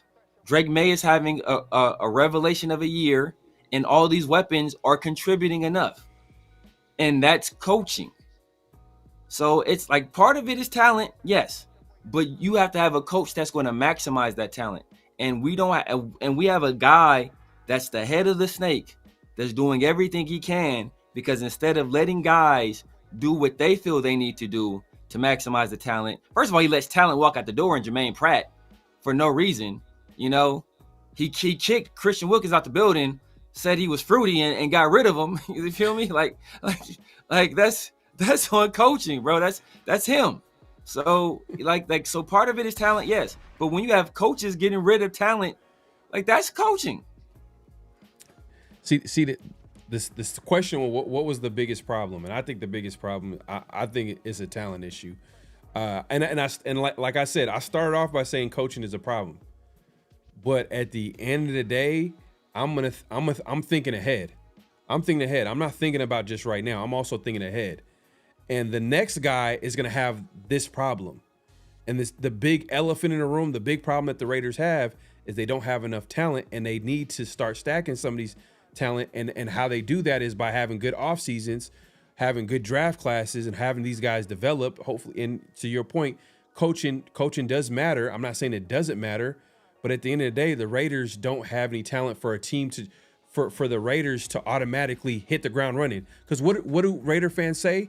Oh, X, Y, and Z. This guy over here, and the Commanders went from 4-12 to 12-4. Like they won right away. But the thing is that like the Raiders have been firing GMs and coaches every year. So like literally Spytek and Pete Carroll have inherited a team from 3 different regimes. So you got players from like, well, I guess they didn't bring back some of those guys in free agency, but you get where I'm going with this is that like there's been so much instability that the Raiders can't even have a level of talent where a guy can come in and be like, hey, well, I can work with this. I can make this work. I mean, Pete Carroll tried to do that, but the reality is as much as Pete Carroll is to blame for the season and how it's gone, there's a reason why before the season we didn't have high expectations. There was a reason why we said that. And that's because of talent. We looked at the talent of roster. You size them up with all the other teams. At the end of the day, like we can't compete with these teams. I can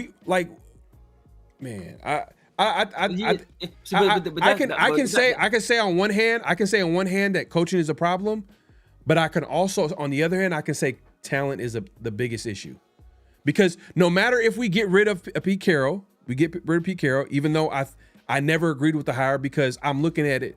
I'm looking ahead. I'm not looking at just right now. And the reason why I'm saying Pete Carroll needs to be gone is because of his age. At the end of the day, like he's not going to naturally be all in on a rebuild because he wants to win now. He doesn't have he's not going to be here for 10 years as far as coaching. So let me ask you this question, because I think we're having 2 different conversations. When you say what's the biggest issue on this team, is it talent or is it coaching? Are you talking relative to expectations or relative to being contenders? Those are two different conversations. So before the year, whatever you thought the record was going to be, right? I said 6 wins, right? That was my prediction. I said 6 wins. And I think you were about the same. So are you saying we haven't won those 6 games and it's because of talent? Or because I'm saying we haven't won those 6 games that I thought we were going to win, because I thought we had requisite talent to win those 6 games. I don't think we have requisite coaching to win those 6 games. And I think that the coaching has suppressed what little talent that we did have. That's what I'm saying. Okay. So if we look at this season, right? I don't like playing the what if game, but you look at the season, right? And how it started and some of the games that they were in. Bears game, they should have won. They should have won. Like if you watch that game from beginning to end, that's a game that the Raiders should have won. They literally were the Bears offense was literally starting in Raiders territory for the first 5 drives. They were like literally in Raiders territory. I don't know the exact number, but it just felt like every time they were on the Raiders 30-yard line. And they didn't get any points, or if they did get points, it was only field goals. So my point is the reason why it was like that is because the Raiders' offense was so bad, meaning that led by Geno Smith, he literally lost the game for the team. So what? So what lost the game for? So look. All right. What ultimately lost the game? Missed field goal, but no, not missed. A blocked field goal. Why was it blocked? Why was it blocked? But everybody watching the game knew that the game wasn't lost because of a blocked field goal. It was lost because of how bad Geno played. Because the Bears had no business being in that game. If you watch look, come on, can we agree on this? Okay. If you watch the beginning, look, the offense was bad, right? Who meddled in the offense? Who meddled with the offense?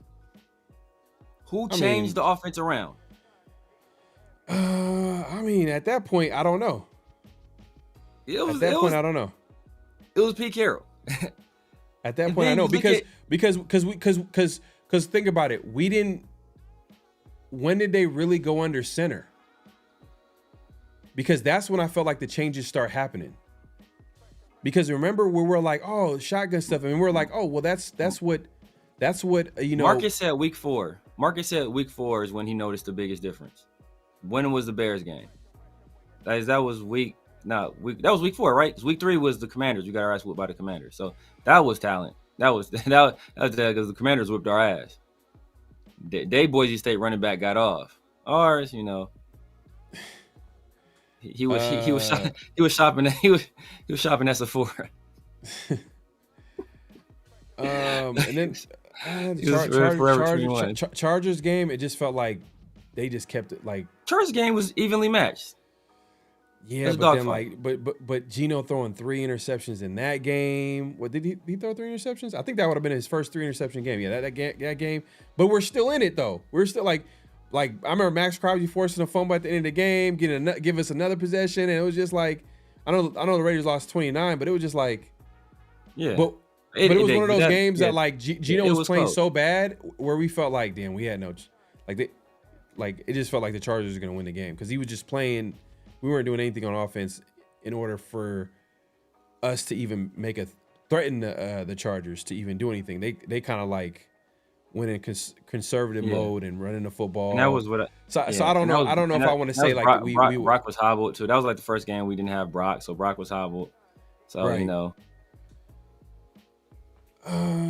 So all right. So that's okay. That's 2. That's okay. So we got the Bears game. What's another game? After that, who do we play? Another game. Now what? Bears.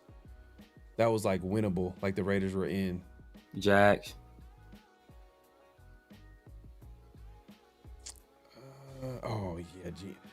Damn, yeah, that Geno. Oh, the Colts we got blown out. Close, we got our ass whipped. Yeah, close, we got our ass Like, whipped. But that was the first. But look, you can say we got our ass whipped. But what happened leading up to that game? Oh, the Jermaine Pratt situation. Yeah. But look, what did Patrick Graham say though? What did Patrick Graham say though? You always want to have good players. So that was not a move that they made because Pratt was playing bad. It was more of like there was some, politics. Yeah, but my point is that coaches' decisions, i.e., coaching, right? Yeah.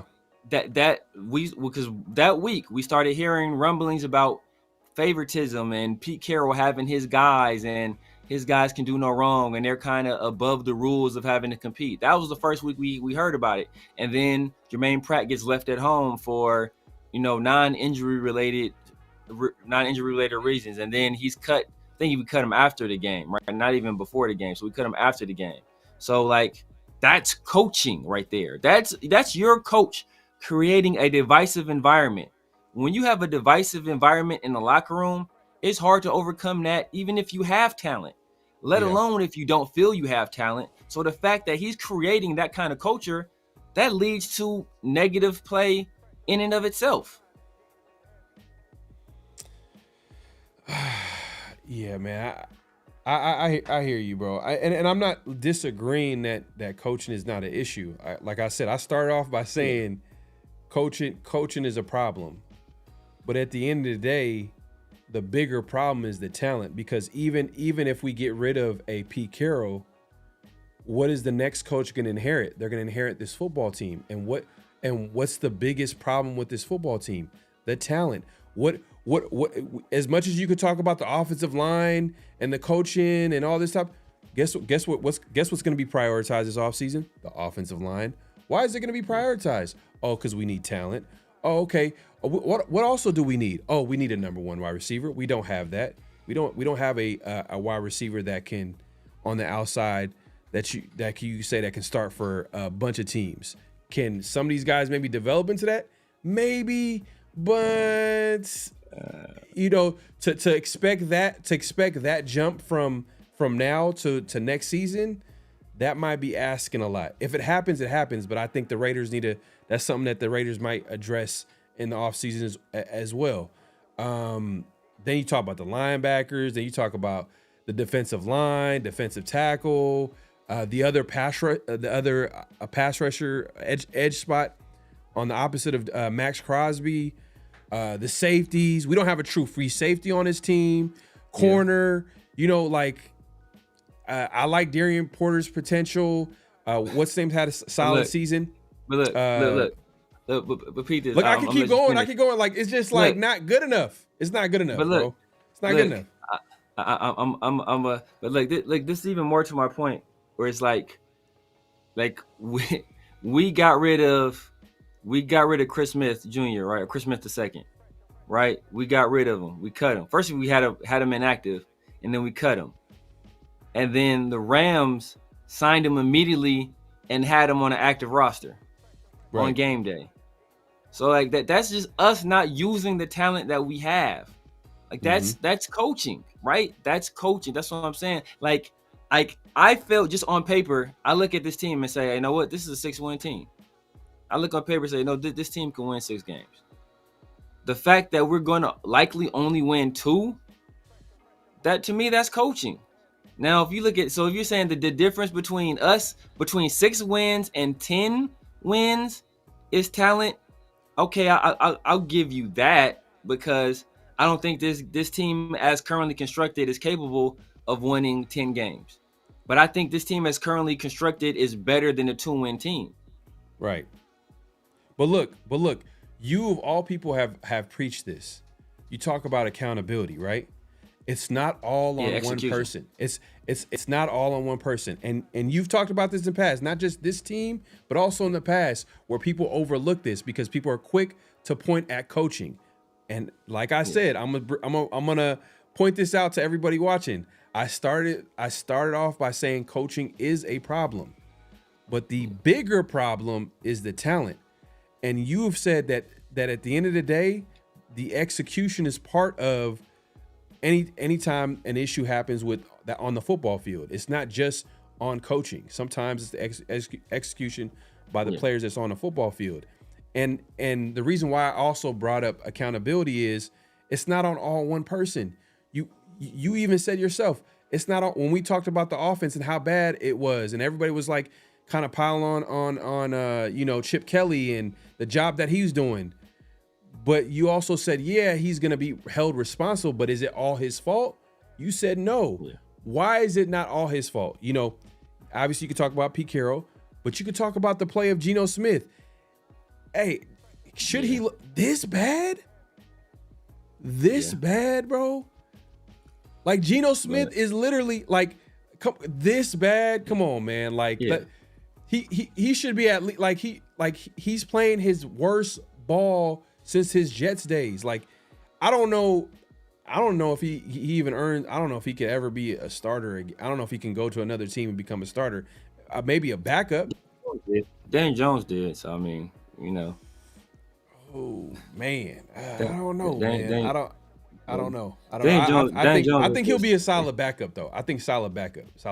But it'll be difficult just because his age. Like obviously Daniel Jones is younger, but a team will if they desperate enough, he wins the competition, he'll start him. But part of it, like I always point to execution. Let me finish this point right here because the point that I was trying to make when I asked that question about Geno Smith and him being a backup is that we have a backup at quarterback, and we've had a backup at quarterback the last 3 years. Jimmy G is currently a backup. AOC is a backup. Ritter, is he even in the league? Is Desmond Ritter in the league? But he's also a backup when he was in the league. Gardner Minshew is a backup. He's also a backup. Exactly. So we've had backup quarterbacks starting in an NFL game in the most important position on the football. Like if the quarterback position, the reason why Raider fans are like, we need to pick a quarterback in the first round is because we don't have a franchise guy. And if you don't have a franchise guy, if you don't have that quarterback position is not good enough, you're not going to win football games, which goes to my main point is talent. Talent is the biggest problem with the Raiders, bro. It don't matter what coach you put out there.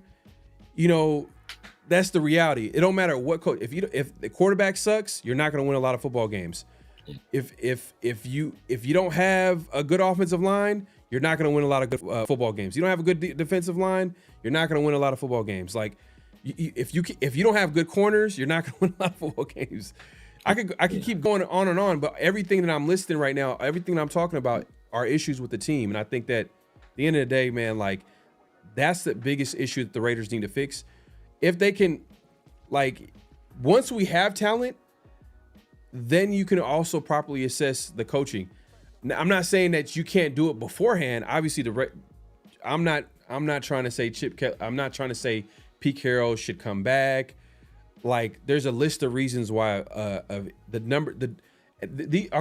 are the two biggest reasons why I feel like Pete Carroll shouldn't come back. His age and actually, I guess you could say 3 reasons, but I'll put it into 2. His age, and you have to question with his age, is he bought into a rebuild? I don't think so. Look at how he's handling the season, and then the fact that he's clashing with the GM or the powers that be. I don't know if it's. I would say Spytech, because Tom Brady, he's out here commentating games. So I'm gonna assume that it's Spytech and his draft class. Like, he's literally not playing to some of these young guys.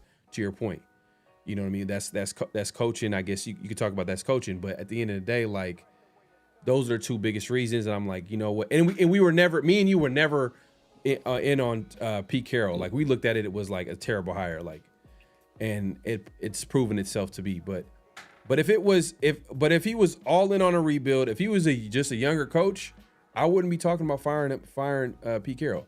Would I be criticizing some of this stuff just like people criticized AP last year? Yeah, but I wouldn't fire him after 1 year. I wasn't in on the firing AP after 1 year. I don't think you were too. You know what I'm saying? So as much as you can criticize the coaching, at the end of the day, like, what do we say about AP to give him another? Like, he didn't have a quarterback. He didn't have a running back. He didn't have a receiver. Like what did he? But that's my point, though. We gave Pete Carroll literally all of those guys that he wanted at those positions. We gave him his quarterback. We drafted his running back. We gave him Tyler Lockett. We gave him all of those things that he wanted at those different positions. Hell, we even gave him his sons on the coaching staff. We gave him everything, and he still failed. So if you're looking at why aren't we a playoff team, what's the biggest reason? Okay, I will say, it's like 55-45 talent to coaching, right? 55% talent, 45% coaching.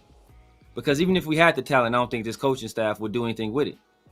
So, I don't think we have the worst offensive line. I think we had a middle of the pack offensive line. I don't think Chip Kelly would have been fired.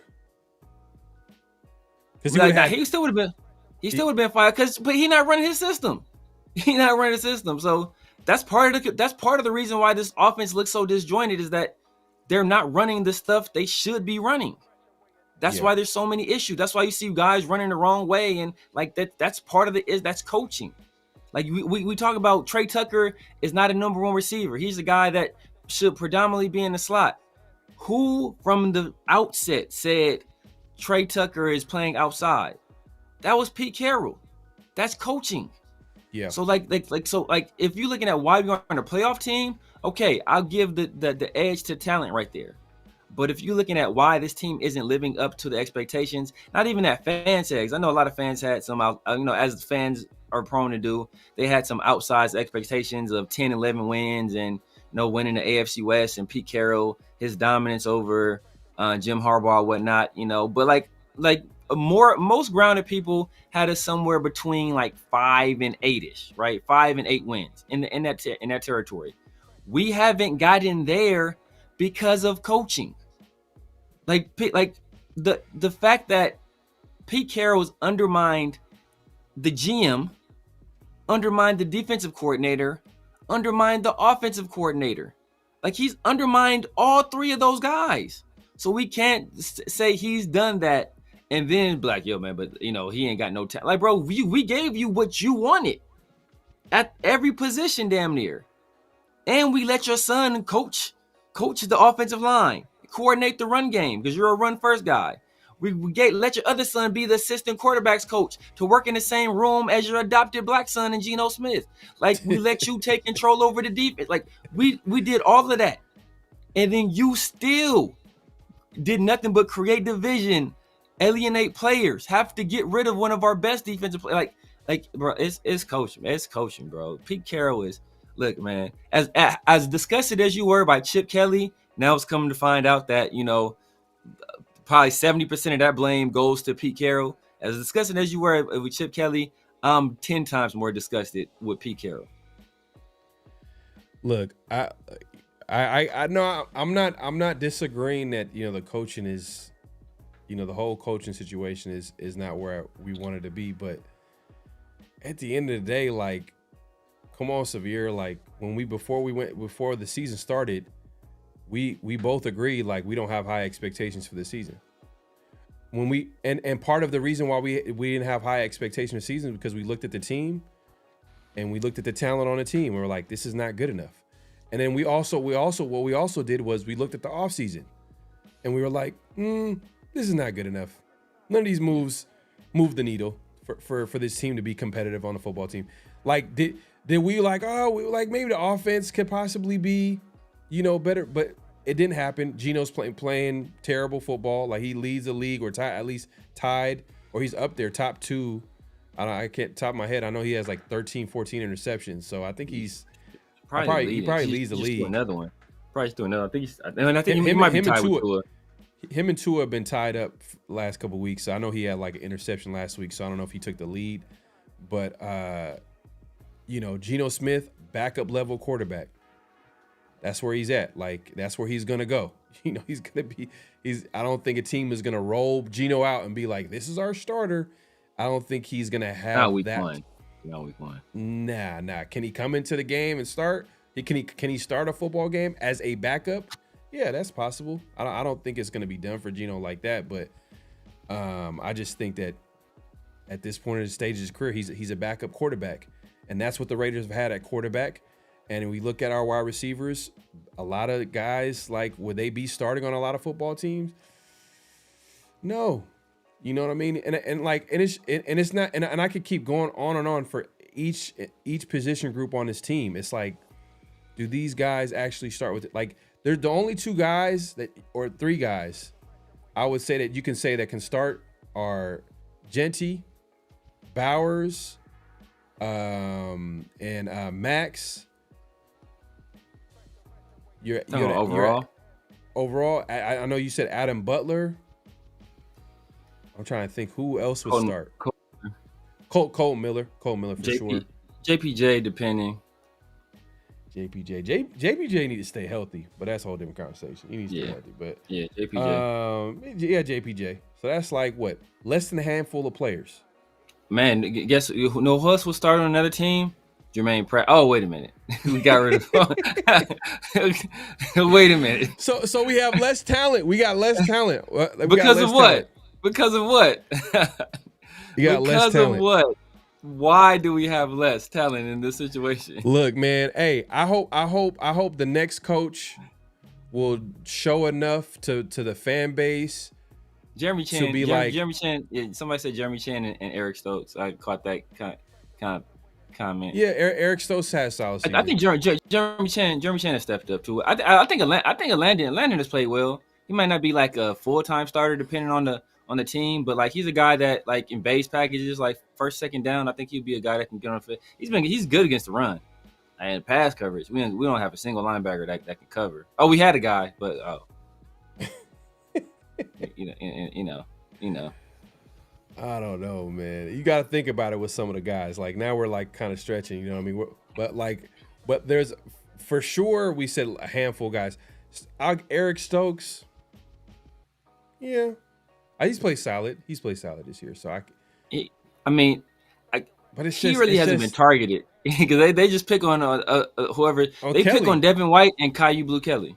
Like they find Devin White every play and just pick on him, and then they find Caillou Blue Kelly. Like even like I think did I send you the video where the dude was like, "Oh, that's our method. That's our method right there. Where 36 at? That's our method." And they just that's when oh boy, it was man. Oh my God, that was so terrible, man. That's talent. That's talent. When Pickens was cooking them. But man, that part of that is talent, but part of that is we have other guys on the team that the coach is unwilling to play because they play favorites. So you can say we have less talent on the field. Okay, we have less talent on the field because of coaching, and it's because Pete Carroll. Man, Pete Carroll is a disaster, bro. He is, everything he said in these seminars and all this nonsense, bro. You are a fraud, bro. You are that. You ever seen that? I forgot what show it was with that guy. He's like, I don't make $1. He's like, all the money goes to my scientists, and we selling those special supplements. Like, I don't make $1 off of any of this. Like, that's Pete Carroll. He's Peter Popoff. Remember Peter Popoff that was selling like, you may not be old enough, but Peter Popoff, bro, he was like a faith healer. It's selling like selling spring water, like holy spring water. And it's supposed to like cure your ailments and all this stuff. Like that's Pete Carroll selling these hopes and dreams. And that's what he's been doing. And that was all these, man, I was convinced Pete got these people on payroll. We already said it about old boy, bro. He gave him the $100 handshake. Like, oh, there you go right there, bro. Go ahead, tell him how good I am in this interview. Remember, he's supposed to be a floor raiser. All right? Nobody in the world thought this team would only win 2 games, right? Even the most pessimistic person in the entire Southern Hemisphere, LS, even he had us at 4 wins. Even LS, he's from the future. Even he had us at 4 wins. I had us at 6. I'm Mr. Negativity, and I had us at 6. So the fact that we haven't even we're not going to reach either of those landmarks, bro, that's coaching. But the fact that the fact that he was saying 4 wins, 6 wins, like we're talking about like just bad football teams. We're basically comparing bad football teams. Yeah. Is 2-15 bad right now? Because that's where the Raiders are on pace to go is and finish 2-15. There's 5 games left, but like, are those 5 games winnable? No. Have the Raiders proven that they can win some games as of late? No. So they're probably most likely going to finish 2-15. But at the end of the day, like, I think it's just the biggest issue is talent. And to I got Dirty says, not gonna lie, Carroll may have been the only coach willing to take this job. And that's a good point. That's not a good point. That's a good point that you're bringing up, because that makes me think about this point right here, is that I know that you said that one of the biggest issues for future candidates to take the job is the fact that the Raiders have been firing coaches after 1 year. But I think the biggest issue with actually getting good candidates to take the job, and especially offensive candidates, is the fact that we don't got talent and we don't got a quarterback. but look, like you made the example earlier.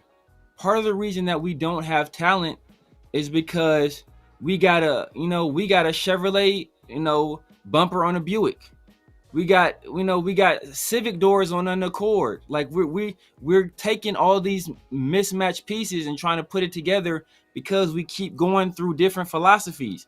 You can't build any kind of cohesion or any kind of chemistry when you keep changing philosophies, like that. That's what we've been doing. So like part of the reason why we had talent. We've let talent walk out the door because it quote unquote didn't fit the system. Well, it fit the last system, so maybe if we kept the last guy, we'd still have that talent here. But we don't have that talent here anymore, and we replaced it with lesser talent because that talent fit this guy's system, or he was cool with them at one point. He really likes them. He invited them over for Thanksgiving, and it wasn't weird. Like I don't know. You feel me? But the reason part of the reason we don't have the talent is because we keep changing philosophies. And Patrick Graham been here this entire time. His philosophy ain't changed. So all these new guys on defense got brought over because of who? This year did. Yeah, because of who? Because of Pete Carroll. Exactly. But what I'm saying is that's nothing new though. Like you're talking about players leaving in free agency and they're not bringing back these players. And that's why like this is the price that you have. It's a hefty price because it can hurt the team. But this is part of the reason why other players go play somewhere else is because we're firing coaches after 1 year. We're firing GMs after 1 year. So guys that have established and evaluated the talent on the roster, those guys get fired after 1 year. So new guys come in and then they got it so it's just a revolving door. So this is what's going to happen. And the fact that the reason why I know this is because we've been firing coaches after firing GMs after 1 year. Yeah. And it's the same. It's the same thing. Guys get let go. Guys don't get brought back. For the most part, there's gonna be exceptions to the rule, but for the most part, a lot of these guys that are from previous regimes that are free agents, they're not gonna be brought back. It is what it is. But my point is that look, coaches most coaches are to reach the highest level of a lot of these professions, right? You have to be supremely confident. Like anybody that's played athletics, right? Like you know the saying, "Oh, we didn't lose the game, we just ran out of time," right? Because every coach is bro, you give me enough time, I'm gonna win. I'm gonna figure out a way to win, right? Every coach feels that they can come to a situation and win if given the opportunity to do so. So the reason why we're not getting coaching candidates is because they feel this is a bad situation and they won't give me time to fix it. If they thought they'd have 3 years to fix it, then they'd be more likely to come, right? They'd be way more inclined to come into a situation where, you know what, we're giving you 3 years and, hey, after that, we'll kind of reevaluate what you've done so far. But if you're saying you don't have, or I have a dearth of talent and I got to come in year one and win it off the strength of my coaching, And if not, I get fired. Nobody wants to step into that situation. No matter how confident you are, that's too big of a gamble. So nobody's going to want to step into that situation, especially when family and everything is involved, moving your family, all that stuff. Like when you got to factor all of that other stuff in, like nobody's going to want to come to that situation. So the fact that we don't have talent, yes, that's a big factor. But like a job is only available likely because there's a lack of talent. That's why the last guy got fired. So anybody thinks that if they come in, if you give them time, they can get the talent and they can coach them up. But if they don't feel they'll be given that, then they're not going to come. The biggest thing is quarterback. If there's a quarterback That's in a place, big factor. If there's a quarterback in place, then that's where you what you're saying come through. Like, oh, okay, well, you know what? If I can get a piece here, then I can make it work. I can win some games. I could. There's something that I can build with this. Obviously, you know, these guys are going to be realistic and be like, it's going to take more than that to be actual like contender. But like, you know, to actually have something like having a quarterback in place, having someone like a quarterback in place that they don't have to worry about and that can help them win football games. I think that's like the biggest factor. Then obviously the overall talent of the roster matters too. But the quarterback is the reason why,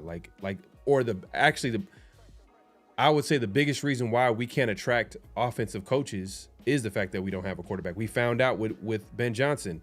What job did he take? He interviewed he was considering the Raiders. He really wasn't. He was using the Raiders. It wasn't but Raiders at all. I don't know any other team did he even interview with outside of the Bears? I don't think so. And the reason why is because it was clear as day. They had the quarterback. They had Caleb Johnson.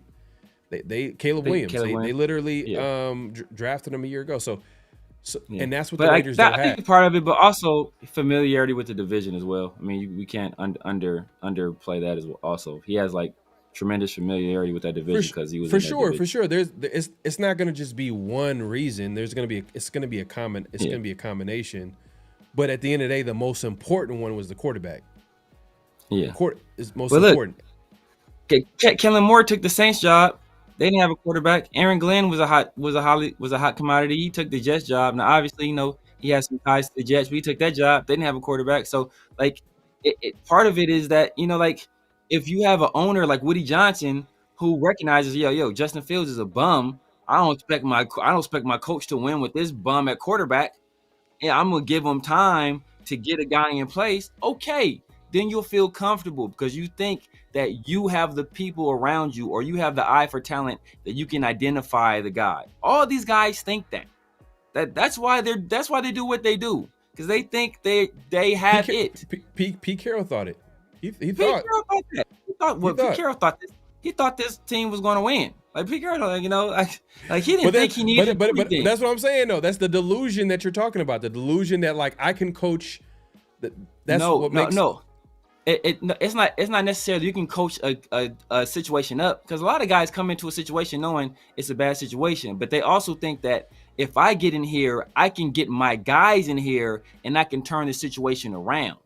Like that's what a lot of guys think. And like if you only have 1 year to do it, a lot of guys don't feel that's enough time to do it. That's why we didn't have any. That's why we didn't have any guys interested in this job. Not necessarily because of the talent, because we still had we had a sixth overall pick. You can make some maneuvering. You can go out and trade for a guy with a first round pick if you feel you're a quarterback away. But if you don't feel you're going to be given the time to do what you need to do, they're not going to put themselves out there like that and get fired after 1 year. Yeah, but they also looking at the team and like, all right, they know that they're going to be judged by the wins and losses and the progression of the team, and they look at the team, and there's no quarterback in place. That's a big part of it, and the talent. It's like, okay, they're not going to risk it. Maybe, and just to be realistic, like I think the Raiders have a better chance at a defensive coach, just because defensive coaches have a hard time getting a head coaching job, period, because all these owners want to get offensive coaches. I think they would like, I think a good defensive coach would take a job. I'm not saying that if the Raiders got rid of Pete Carroll, that no one would take the job. I think that they probably can get like a good defensive job, man. It's one of 32 jobs, but man, the Raiders are in a tough spot, man. They're in a tough spot, man. We appreciate everybody coming through. Make sure to clock in, hit that like button, hit that subscribe button, hit that notification bell. We kind of been on this for a little bit. Man, hey, look, like I said, man, coaching is a problem. Talent is a problem. I just think talent is bigger. Let's see what the poll here says. What's the bigger problem with the Raiders? Coaching, 57% says coaching. Talent, 43%. Okay, all right, this is what it is, man. We'll see. We'll see. And that's my exit, man. I'm leaving, man. Y'all over here talking about. Hold on one second. V Bazila says Mark Davis signs Pete Carroll's checks. All blame falls majority owner. I'll say all blame. I mean, Mark Davis created the environment that Mark Davis created the environment where only a guy like Pete Carroll would take the job. Yeah, that falls on him. But he's not the guy that chose Pete Carroll. No, that falls on Tom Brady. Now he's the guy that chose Tom Brady, but part of the reason he chose Tom Brady is because everybody said he needs to not be involved with football decisions. So, like, how like you want to keep taking it to its logical conclusion, then you can blame Al Davis for dying and leave it to the team to Mark Davis. Like, you want to keep going back, but at some point, we didn't want Mark Davis to be involved with football decisions. He found somebody with experience in the NFL that he thought can handle the job, and he's letting that guy do his job. So now we want to be mad at that too. Like, he's doing what we wanted him to do, and now people are saying he shouldn't have did that. Like, yes, sir. So we about to get to NFL picks and get out of here, man. Let's get an update on the picks this week. Here we go. So this is the total record, but I went 9-3. Severe and Mint went 8-3, 8-4 last weekend. And this is the overall season record right now. I'm trying, man. I'm trying to make a run right now, but it's looking like a long shot. Making a move. It's just Hey, Mint. man, I'm looking at Mint. Mint got a 10 game cushion right now. I gotta have a great weekend. You gotta pick up like 2-3 games a week for the rest of the season. That's gonna be tough.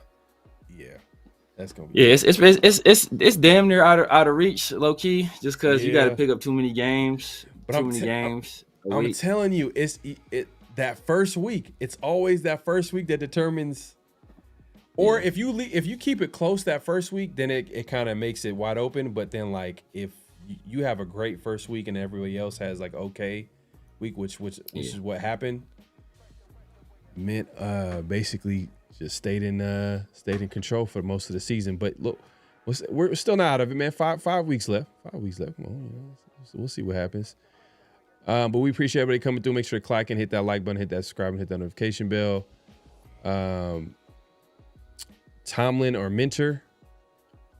If Tomlin comes without GM control, then I'm probably go Tomlin. Does he have GM control with the Steelers though? I don't think he does. Yeah, but like for him to come to the Raiders, like he's gonna be like, you better give me the bag. You gotta give me. I don't want no one questioning me in this building. You guys been losing for years. quite possibly, but I don't know, man. I don't know. He's not a guy. I mean. Because he low-key probably could have asked for that from the Steelers a minute ago if he really wanted to. Like, like during the negotiations, he probably could have been like, "Yo, I need this. Y'all want me to stay here?" Now he can't do it because the shoe's on the other foot now. But I think years prior he could have and he didn't. So I think some people know where their bread is buttered and they know what they're good at. Obviously, Pete Carroll ain't one of those people. Yeah, Gruden as the OC. Nah, he would never take that. Bro, John Gruden ain't never in a million years taking the OC job, bro. Yeah, he's a head coach. He's a head coach, man. And only way John Gruden would take the OC job is if Deuce Gruden was a head coach. Yeah, and it would be like, who would be an OC? He would have to be like, who do you be an OC under? Like, he would be too big of a personality. Yeah, way too big. Where it's just like, damn, like he'll overshadow the coach unless like the coach is like I don't know. Yeah. You know, Marcus Freeman is interesting though. I'm not gonna lie. The coach from Notre Dame. Yeah. That's an interesting one. But like he's one of those like you're gonna have to throw the bag. Like I'm trying to think. What's the Marcus Freeman would actually be cool. I'm not gonna lie. That's like one of those like, but he's a college coach though. Yeah. So I'm not doing it. It's risky, but he's one of like he's the the guy that like a lot of teams would be interested in for sure if he decided to go to the NFL. When's the last time a college coach went from college to the NFL and it worked with like no NFL experience? Jim Harbaugh. I think he coached with. Didn't he coach with the Raiders before coaching with San Diego? Was he quality control or was he a QB coach? Was he that low? I thought he was a QB. I thought he was a QB coach. Maybe not. At like the highest, I think it was QB coach. But outside of that, like, I think he was probably like a QB coach, but he wasn't like an offensive coordinator. He wasn't like no head coach or like from I think from the Raiders, he went to San Diego State as a head coach. Then San Diego State, he went to Stanford. And then from Stanford, he went to the 49ers, and man, he hit the ground running. Yeah. But see, that's a good example. Like people were like, "Oh man, Harbaugh's a great coach for like turning around." But part of the turnaround was, he's a good coach, but also like the talent that was already on the roster, which the Raiders don't have. Raiders currently don't have, which makes me feel like it's just gonna take. Like this year and the next offseason have to be good. And then boom. We can be a playoff contender.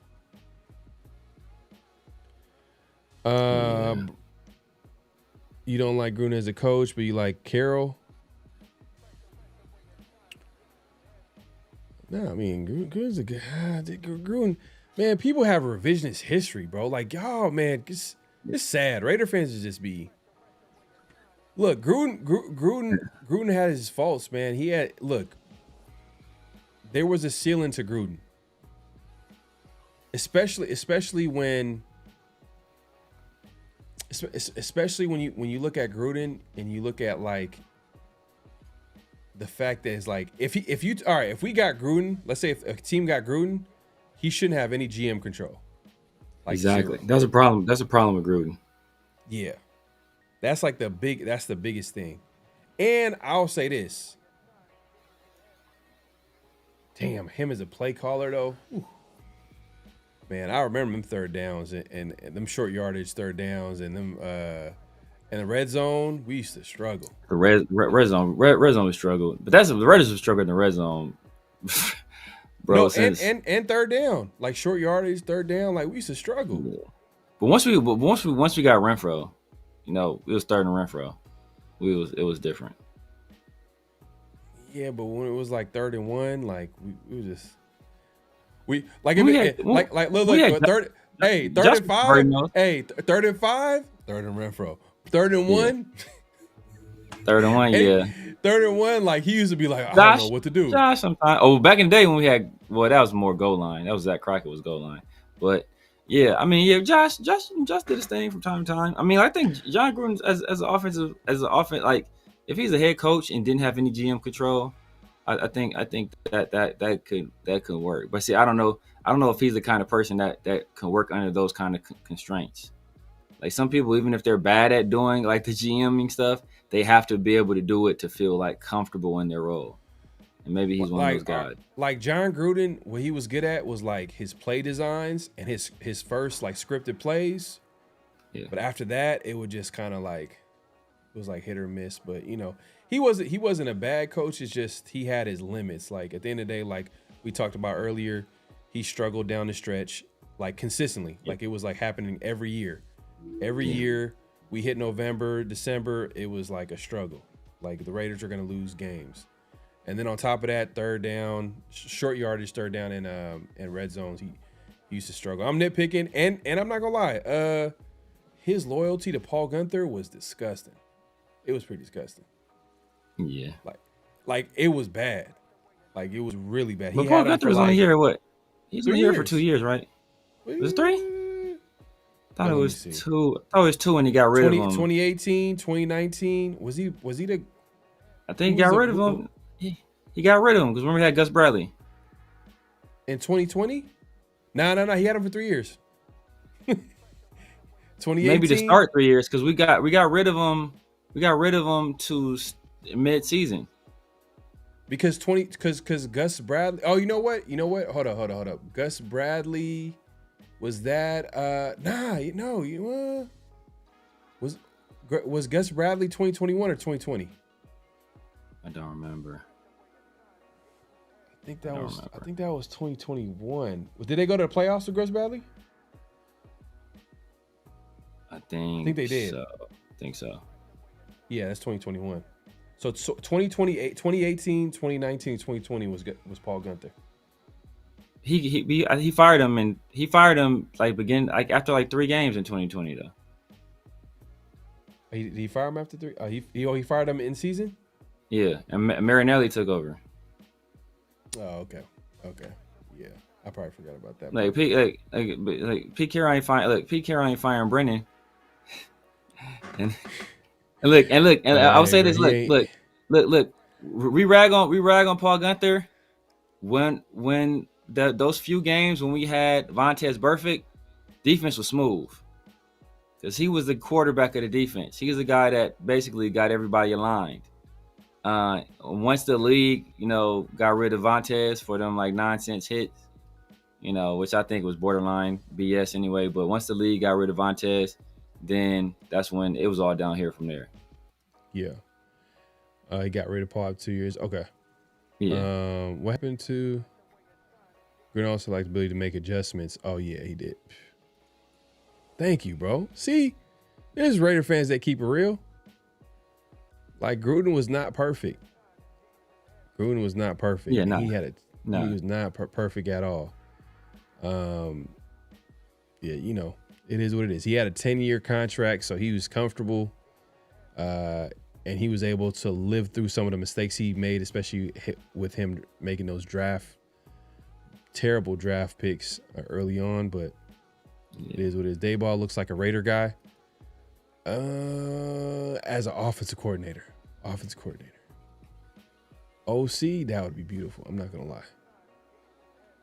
Yeah, just because yeah. You want like a first time head coach? If I'm going to do it, I'm leaning in that direction. Like Tomlin would be intriguing, but like I said, because people bro, Tomlin's only 53 years old, bro. Tomlin is young, but he's been a coach a long ass time, and that's what it's going to be like. That's what it's going to be like with McVay, bro. McVay is only 39. Nah, we're not saying we actually. We agree that both are issues. It's just we're what the discussion is which is the biggest issue. Yeah. What's the biggest issue? Is it the talent or is it the coaching? Yeah. We both feel like it's a problem. It's a problem. Like we could, but tomato. Gruden, great QB coach, big pass on head coach. Yeah. Hey man, it is what it is. It is what it is, man. Let's get to the NFL picks real quick, and then we gonna wrap it up, man. All right. Let's see here. Boom. Appreciate everybody coming through. Make sure to clock in, hit that like button, hit that subscribe, and hit that notification bell. Here we go. So first game, what we got here? We got Seahawks, Falcons. Severe, man. Who we got? Going Seahawks. Kirk Cousins is unmitigated disaster. Man, he's that bad. It's terrible, man. Terrible. Yeah, man. Damn. Like he fell off real quick. As soon as he left, I mean that injury probably didn't help either too. Yeah, facts. Yeah, I gotta go Seahawks, bro. It's crazy. Falcons, they kind of been a little bit of a disappointment this year.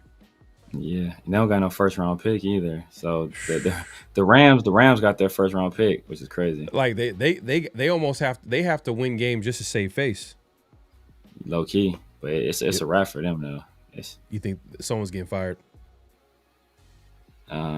Who's their coach? Oh boy, maybe. Because how many years has he been there? This is his second year, right?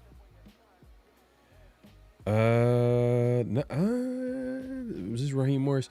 Well, look, I take this for whatever it's take this for whatever it's worth. Earlier, I was talking about Hosina Anderson. She had she had a tweet earlier today, and she said that if they well, obviously the Falcons lost last weekend, but she said if a team didn't win last weekend, they were ownership was getting ready to fire a coach.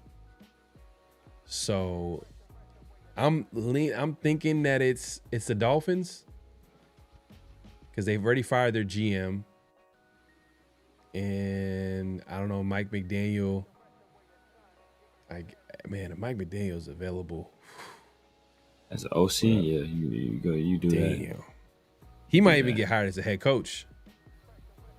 Yeah, I wouldn't hire him as a head coach. I would rather want to have as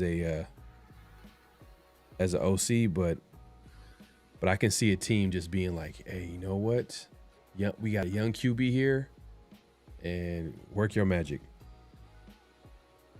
Yeah. Like the Titans or some shit like that. Like Titans. Oh, I can see that. Cause he did the best he could with Tua. He did the best he could with Tua, man. For a minute, Tua was cooking too. Yeah. Let me see what minted. Devon A-Chain is a dog too, so I mean, and he's getting production out of Ollie Gordon as well. So I mean, he's doing what he's supposed to do. Yeah. Smith is also going with the Seahawks as well. What we got next? After this, we got Ravens. We got Ravens and Steelers. Ooh, this one is a good one right here. Man. You know what? This is a Mike Tomlin game right here. I got the Steelers. All these guys is talking all this trash about you see Roethlisberger also be like, hey, it's time for a change of scenery. I mean, he's been there a long time. I mean, I guess like at some point, like even Andy Reid, lost his job and what you call it. So like at some point, it's just time. It's just that time. But that being said, I'm going Ravens. Going Ravens. I think Lamar's, he's been struggling. I think he has a get back game, and then Aaron Rodgers is just disgusting. Yeah. I'm gonna go with Steelers. And he's getting old. It might be Mason Rudolph too. But the receivers too. Let's see. Oh yeah, I already knew. Minty was going Ravens. All right, man. That's gonna be my upset. I'll take it. This is a good upset. 6-6 teams. Yeah, division game too. Yep, division game. Anything can happen. We got Titans and Browns. Severe, who we got? Ooh, we get Cam Ward versus Shador. That's interesting. Interesting right there. We might do that in the future. Someone said spread. Do we do spread? No, we don't. We just do straight up when we do our NFL picks. But I think that's something that we probably might consider in the future. Because a lot of people do people do the parlays, man. They be gambling, so I think it might make sense. Let's see here. Who'd you go with? I'm going with the Browns. I mean, I think Shador has a solid enough game to keep them afloat. I think Jerry Jeudy gets benched. I think Myles Garrett has a crazy game. Damn, yeah. It's just their defense is Quinshon been playing well too. Yeah, I'm gonna go Browns too. I'm not gonna lie. I was thinking like, do the Titans win this game? This is actually this is probably like a winnable Titans game, and just I would love that.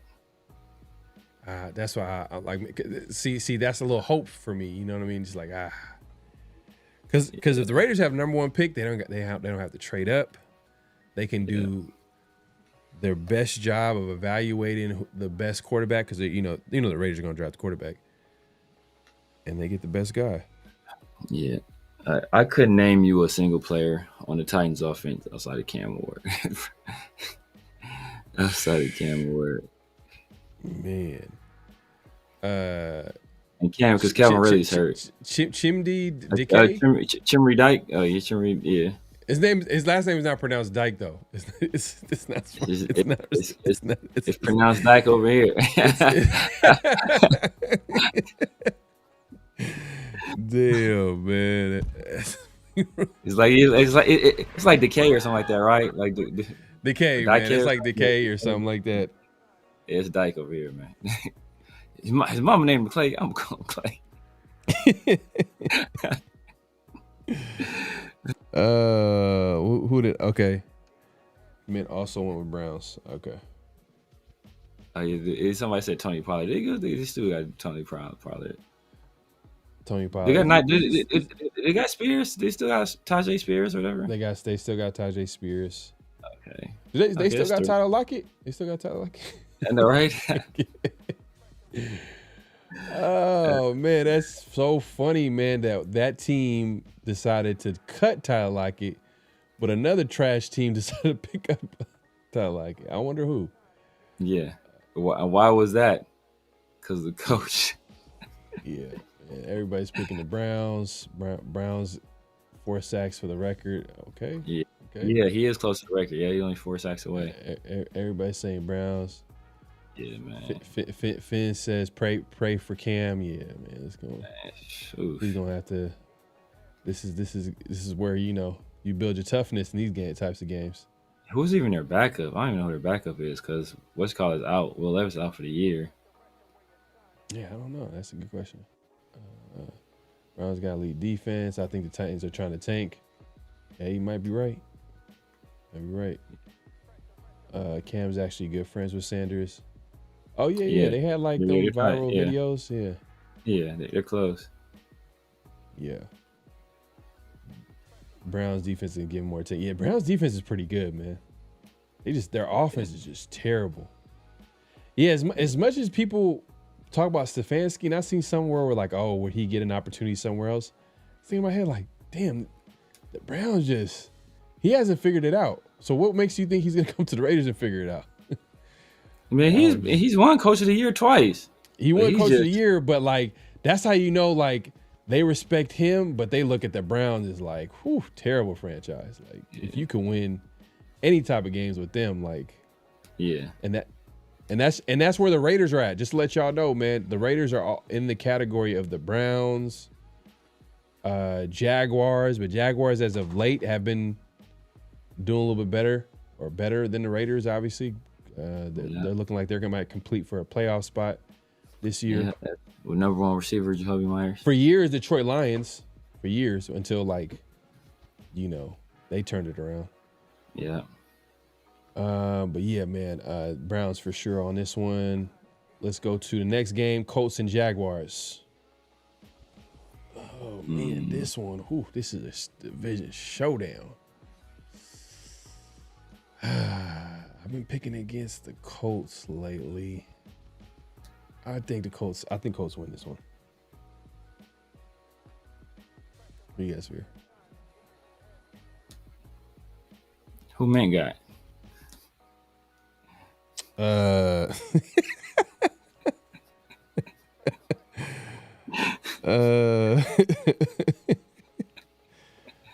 see here.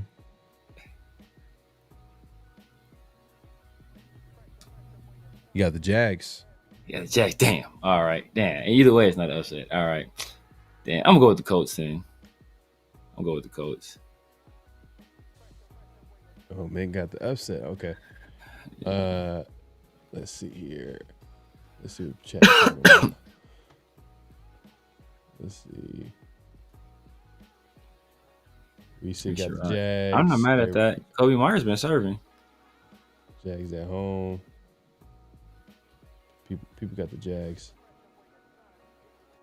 Kobe Myers just put up 6 catches for 90 yards and a touchdown. Colts need to get right game, and it's going to start with Jonathan Taylor. Yeah. All right. Second round running back, Jonathan Taylor. Mm-hmm. Yes, sir. I know. I just caught that. Commanders, Vikings. Who you guys here? Man, I'm going to go. I'm assuming JJ McCarthy is going to start, even if it's not JJ McCarthy. If it's that other dude, either way, bro, I'm going Commanders, bro. That dude, both them dudes is trash. Both them dudes is trash. I'm going Commanders. I don't care who's starting for the Commanders. Unless it was Justin Fields starting for the Commanders, I'll be picking the Commanders this week.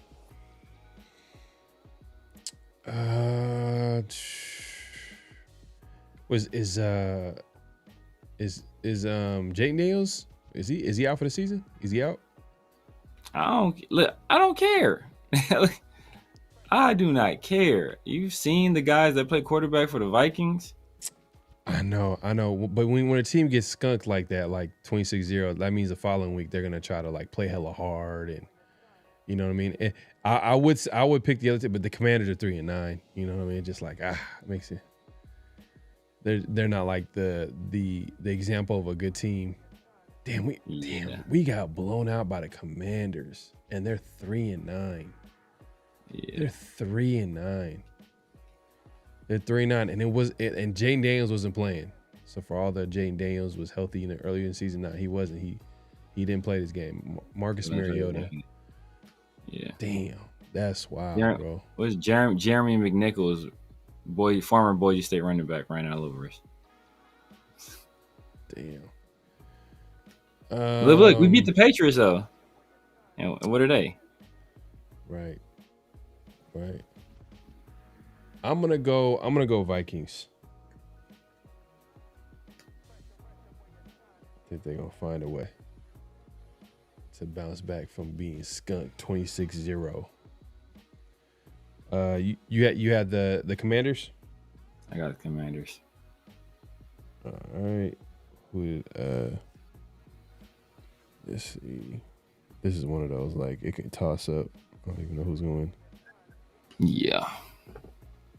Yeah, I guess I got the upset on this one. You got the Commanders too. Interesting. He got Commanders too. All right, next game. Before we get to the next game, let's see. Redskins, I feel you. Give me Mariota over who Viking QB is. Yeah, I feel you. Exactly. Mariota is a bum. Yeah. Got the Vikings. Okay. I'll take. Have you seen JJ McCarthy? I'll take commercial break over either team. Man, have you seen JJ McCarthy play quarterback? You think Mariota's a bum? I mean, what's the stat where JJ McCarthy? This is passer rate, not even QBR. Where if he would have just spiked the ball on every play, he would have had a higher passer rating than he did. Like, that's disgusting. Yeah. Dolphins, Jets. Who you got? Oh, man. The Jets are coming off a big win. Adonai Mitchell, man. Hey, they said he wasn't just a throw-in on that trade. They said they wanted him. I like him, bro. For a reason. I like that. I was surprised he was in that trade. Damn, I'm not gonna lie. That trade is like looking kind of. Damn. Especially with Sauce being hurt. Possibly an Achilles. I mean, he said it's the calf strain. He said it's not the Achilles, but 2 first for the ish. Yeah. Adonai Mitchell, Garrett Wood. Damn. And then they got 2. They got how many first round picks from 2? They got 2? Yeah, 2. Yeah, they got 2. Damn. And they got 2 from the Cowboys. For Quinnen. Like the Jets, they got their offensive line isn't bad. Offensive line ain't bad. They got some talent there. They got Brees. They got Garrett Wilson. They got Membu, and then they got someone else on the other side, I think. Right? They got a left. I know Membu's a right tackle. The left tackle I think is solid. I think the offensive line ain't bad. They got some talent at wide receiver. Yeah, I think Will McDonald, pass rusher. It's nice. On defense, I know they gave up some pieces on defense though in order to get these. Sauce and Quinnen, but yeah, those are. Will McDonald been killing ever since he been the guy. He been getting off. So yeah. I'm gonna go Dolphins. I'm gonna go Dolphins, bro. This will make it easy. Did you go Dolphins or Jets? I haven't gone yet. I'm gonna go. See. I'm gonna go. No, I mean, it doesn't matter. I was gonna probably go. Just see. Damn. I'm gonna go Jets. I could go Dolphins, but the Jets ain't playing Justin Fields. I'm gonna keep picking them as long as Justin Fields ain't touching the football. Well, if they win, this is gonna help out the Raiders a lot. Yeah. Well, no, it don't matter. We're in front of them already, so I ain't tripping off them. I know, but it's just like even if like the Raiders like somehow some way do some win a game, stuff, do some stupid stuff, like it keeps them away. But the thing is though, the thing about the Jets, another reason why I want them to win too is because they got draft capital, bro. They really want to get a guy, like they could just trade up, true, and get him. So let's see, who did Mint go? He went Dolphins. So you got the upset pick. Smooth. Tyrod, come on, big dog. He came through for you last week, bro, in the clutch. Man. Clutch. Saints Buccaneers, another division game. One team is headed for a lottery pick, or in this case, the draft. Top 3, top 5 pick, and then the Bucks still playoff hunt. This is Bucks. I ain't going front. I ain't playing around. What you got?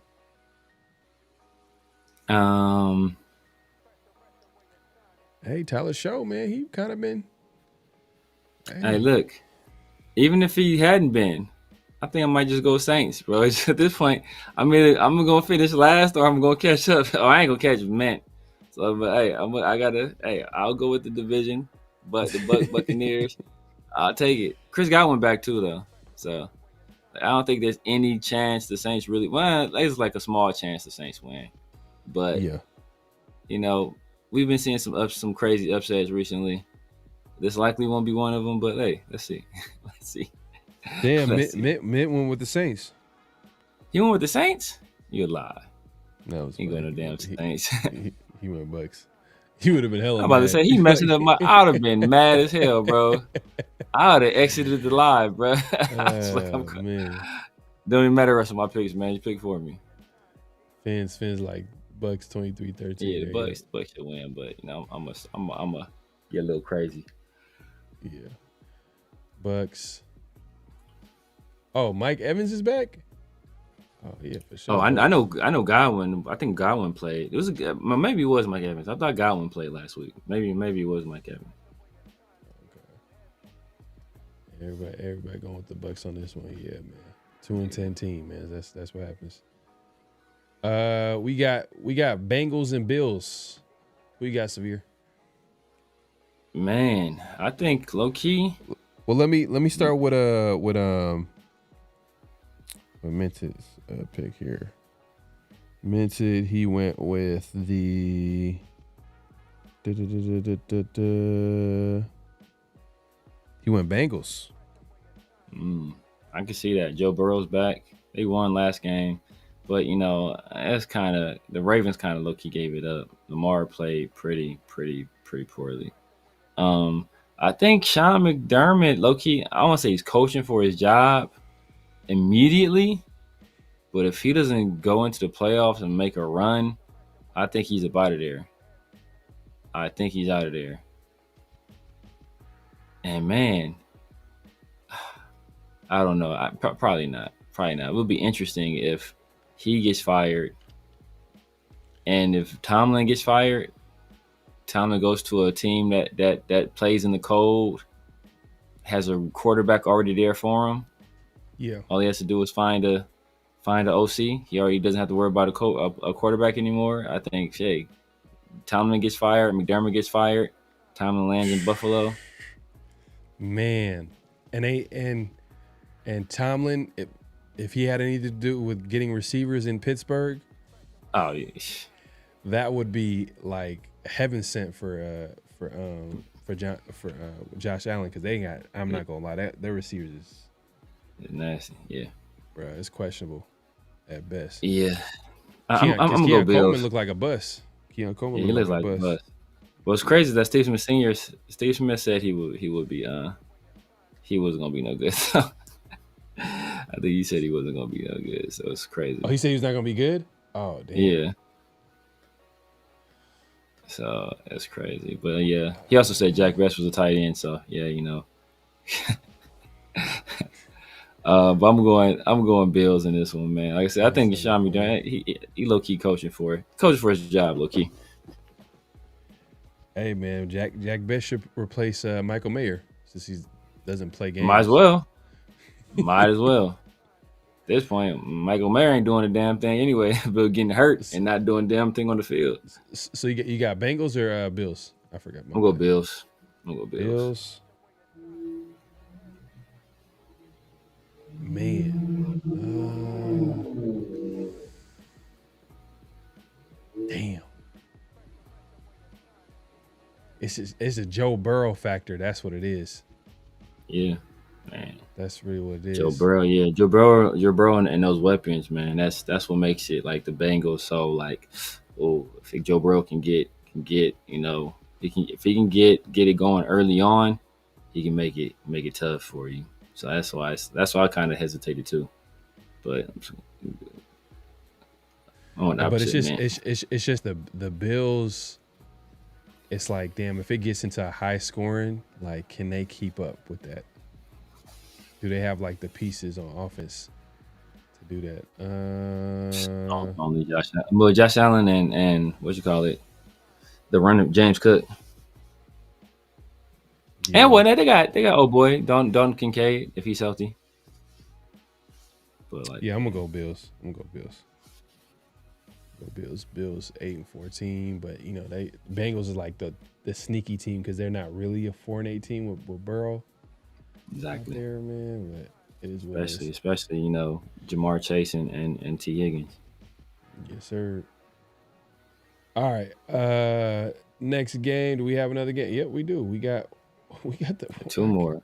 How do we forget about this game? We got the Broncos and Raiders. We got a few games. Yeah, a few games. Damn, that's crazy. I think we got used to last weekend because a lot of the games got played. On Thanksgiving and Friday. Black Friday. Yeah. Broncos Raiders. Man, this is. I guess I'm gonna go Broncos this week, man. I gotta go Broncos, man. I'm gonna break my streak of not picking the Raiders, but.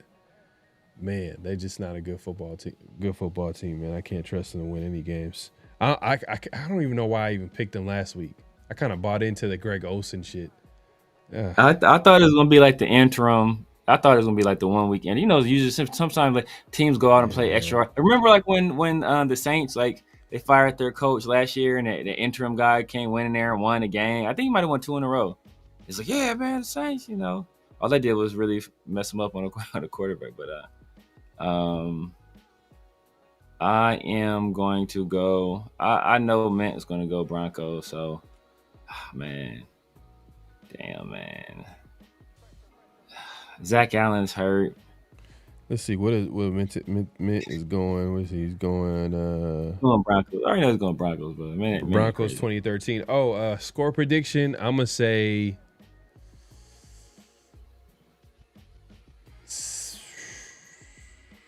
Man, did they score a touchdown? I don't know about that one. I think it's gonna be Broncos 17-10. I'm gonna say 17-10.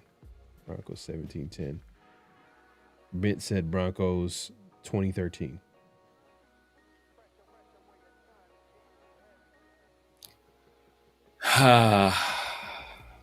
You want to pick the Raiders here? Yeah, just because I need. But see, I really don't want us to win though. That's the thing, bro. After this pick, I'm going Broncos, bro. I'm going Broncos. I want to go with Raiders because you were laughing at me for weeks because I was picking the Raiders. You were like, "Oh, you still think they can win, huh?" You still think? No, I don't even think they can win. I just need some upsets, but I don't want the Raiders to win because I want that pick. So I don't want to be going for the Raiders to beat the Browns. Like, bro, I want a good game, be competitive, see Brock Bowers play well, see Maxx, see Genty play well, and then we lose.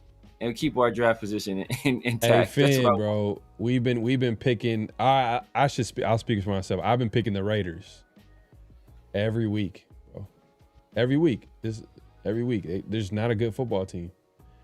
And shit, hey man, I'm trying to win this. I gotta win, bro. Right now I'm like behind in the pick, so gotta do what I gotta do. Sacktown says 16-10 Raiders. Okay. I was almost right there with you. L says Broncos 14-7. What was your score prediction? I'm going to go Broncos 17-3. 17-3. Yeah, damn. France is ruthless. Is it 42? Damn, that's rough. I don't respect Bo Nix at all though. So that's just like I have no respect for Bo Nix as a player. Yeah. Bears Packers, AFC North showdown. A lot of divisional games this weekend. Yeah. Let's see what Minty got. I'll go first in this one. I'm going Packers.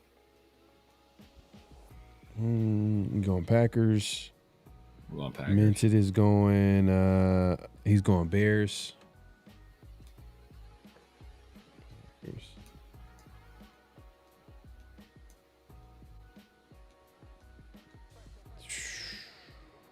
Let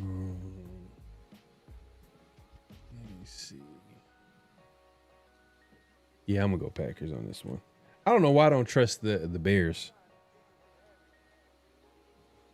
Because Caleb Williams. Caleb Williams. I feel like Ben. I feel like they won games this year, but not. You saw us almost beat them, so you think they're fraud. And I've seen other games too where I'm just like, the Vikings game, first game of the season, like it came out like literally, and there was just other games after that, like the way they just like that's coaching though.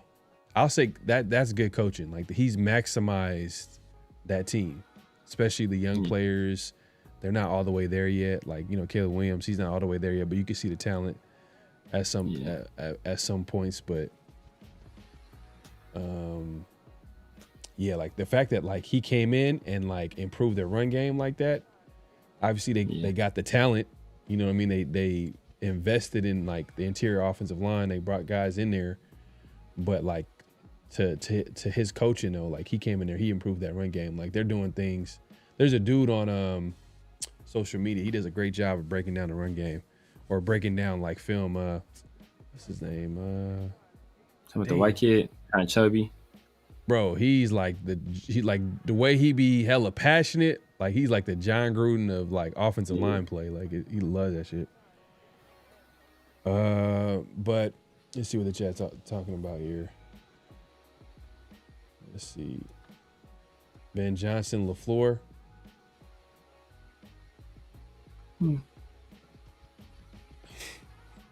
out of pocket. JJ, Nate Hobbs, the boys are gonna represent. Jacobs dominates. Dontavian Wicks. Crazy. Yeah, look, I ain't saying it. But none guy though. Yeah, where's that guy drafted? He had to be a first round pick, right? I think he went undrafted. No, I'm just playing. Nah, he might. I think he's close. He's probably like 6th or 7th round pick. Yeah, man. Basically, if you go in the 6th or 7th round, that means you were like a last second decision away from being undrafted. Yeah. Yeah, basically. Rams Cardinals. Another division game. AFC West. I'm going Rams. Rams for sure. Let's see what Minted got here.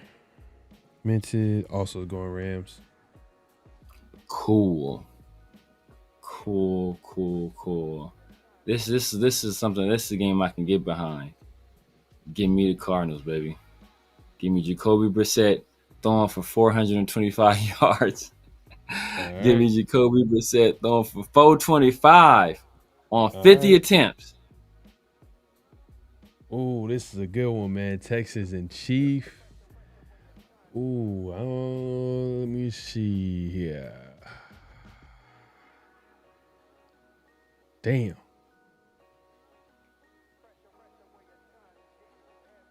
You know what? I'm gonna go Chiefs. We'll go Chiefs. That means man must have went Texans. That damn set it off. That damn followed by you picking the Chiefs meant went Texans. Let me see who he got. Oh, he got Texans. Yeah, that damn followed by the. So I'm screwed either way. So if I'm screwed either way, I'm gonna go for my boy Coleridge, going Texans. Will Anderson and Danielle Hunter. The reason why I said damn is because the Texans kind of been on an upward trend. Like they've been like trending in the right direction. I've been and Texas been my pick, bro. Last week they were my upset pick. The week before, I think the Jaguars game, upset pick. But I feel like the Chiefs, like they got their backs against the wall. Yeah. I feel like they're gonna find a way to win this game. Like, if they lose a game, they might not make the playoffs. Exactly. There's a serious chance they lose another game, they might not make it. Exactly. Like the Texans got room to lose one, maybe, but Chiefs, this is like a must-win game. Must-win game. Who you got? I got the Texans. The Texans. Going Coleridge all day. Will Anderson, Danielle Hunter. Perfect. I'll take this upset. You ain't competing against me, bro. You ain't competing against man. I'm out the picture, bro. Basically, I'm out the picture, bro. This is a two-man race right now. I'm 10 games away, bro. Eagles, Chargers.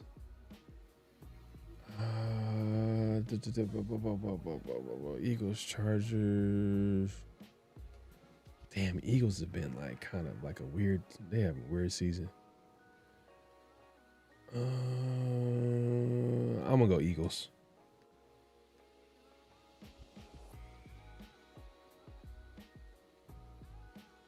Who you got, Severe? Who did Mint go with? Because if he went Eagles, then that changes everything. I hate these ones. Oh, he went Chargers. Damn, what, man? Man, give me the Eagles, man. Give me the Eagles. There's gonna be more Eagles fans in SoFi than Chargers fans. The thing is, too, didn't Herbert have surgery? Oh, he on his non-throwing hand, maybe. I think he's playing though. He's still playing? Oh, okay, he's still making I it. think he's playing. They're probably gonna probably wrap it up or something like that. Let's see what the chat's talking about, because this one is Jalen Carter's out. Oh my god. Yeah, I think he's out, but Herbert not under center. Yeah. Yeah, shotgun. That's fine though. I think it matters though, especially if it's like a close game. Yeah, like I said. Ooh, Amari Hampton back. Damn. Ooh. Damn. Yeah, this is some big. I seriously consider Marcus Freeman.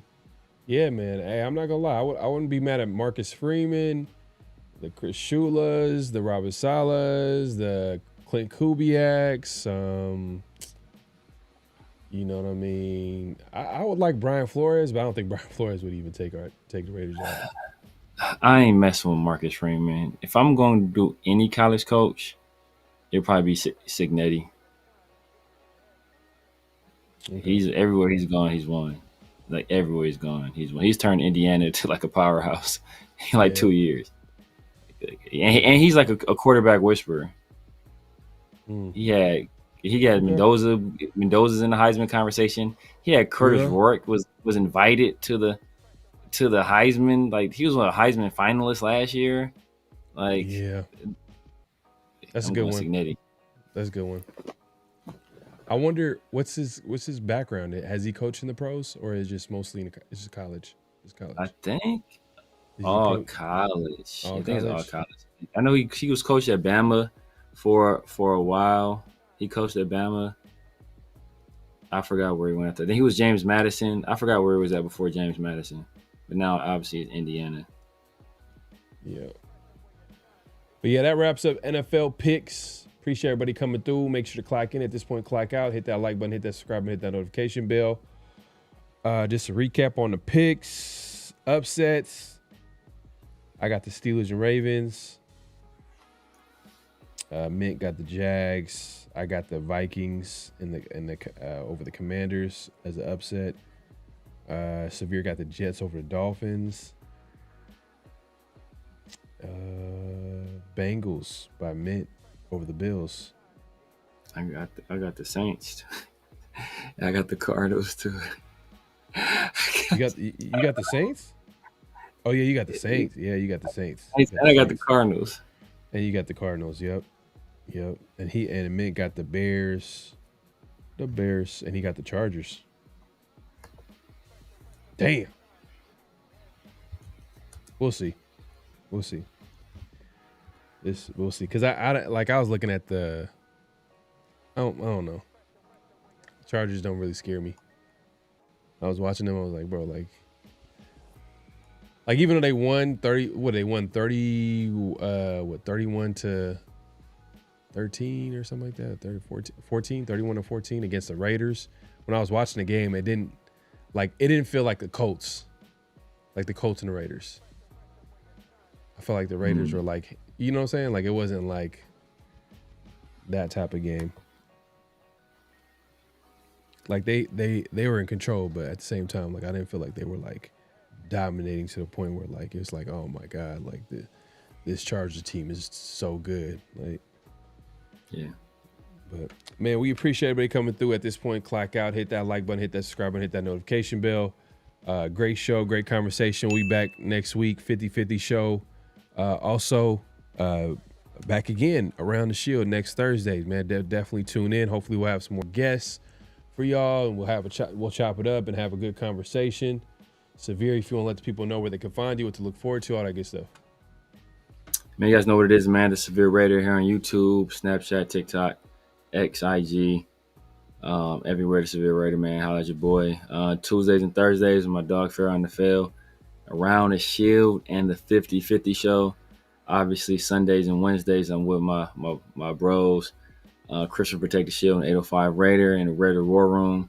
And then I go live on Monday on occasions rather. I did live last night. If y'all ain't checked that out, it was smooth. Did about an hour last night, man, to make up. Okay. I missed this past Monday, man. So tap in with your boy, man. Hit that like button.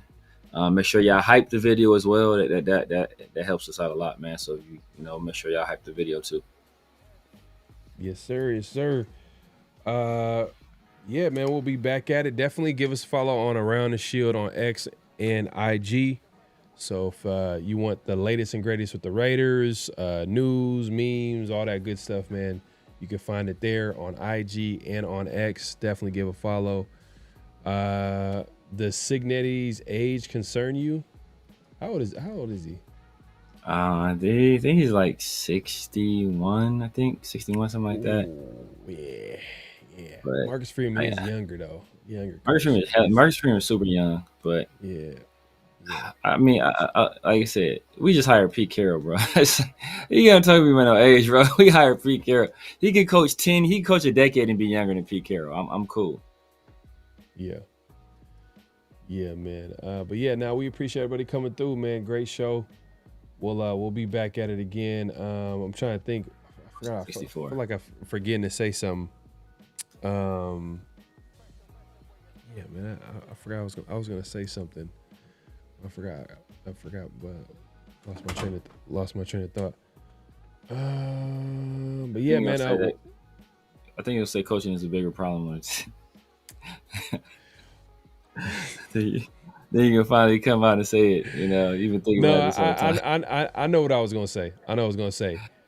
Man, we've been at it for like 3 hours, bro. 3 hours. 3 hours. We need to cut it. I've been saying this for a minute. We got to cut it down. Yeah. We got to cut it down. We're gonna cut it down, man. But let us know, man. Let us know in the comments. Do you like shows this long? Obviously, we're gonna try to cut it down to like an hour 30.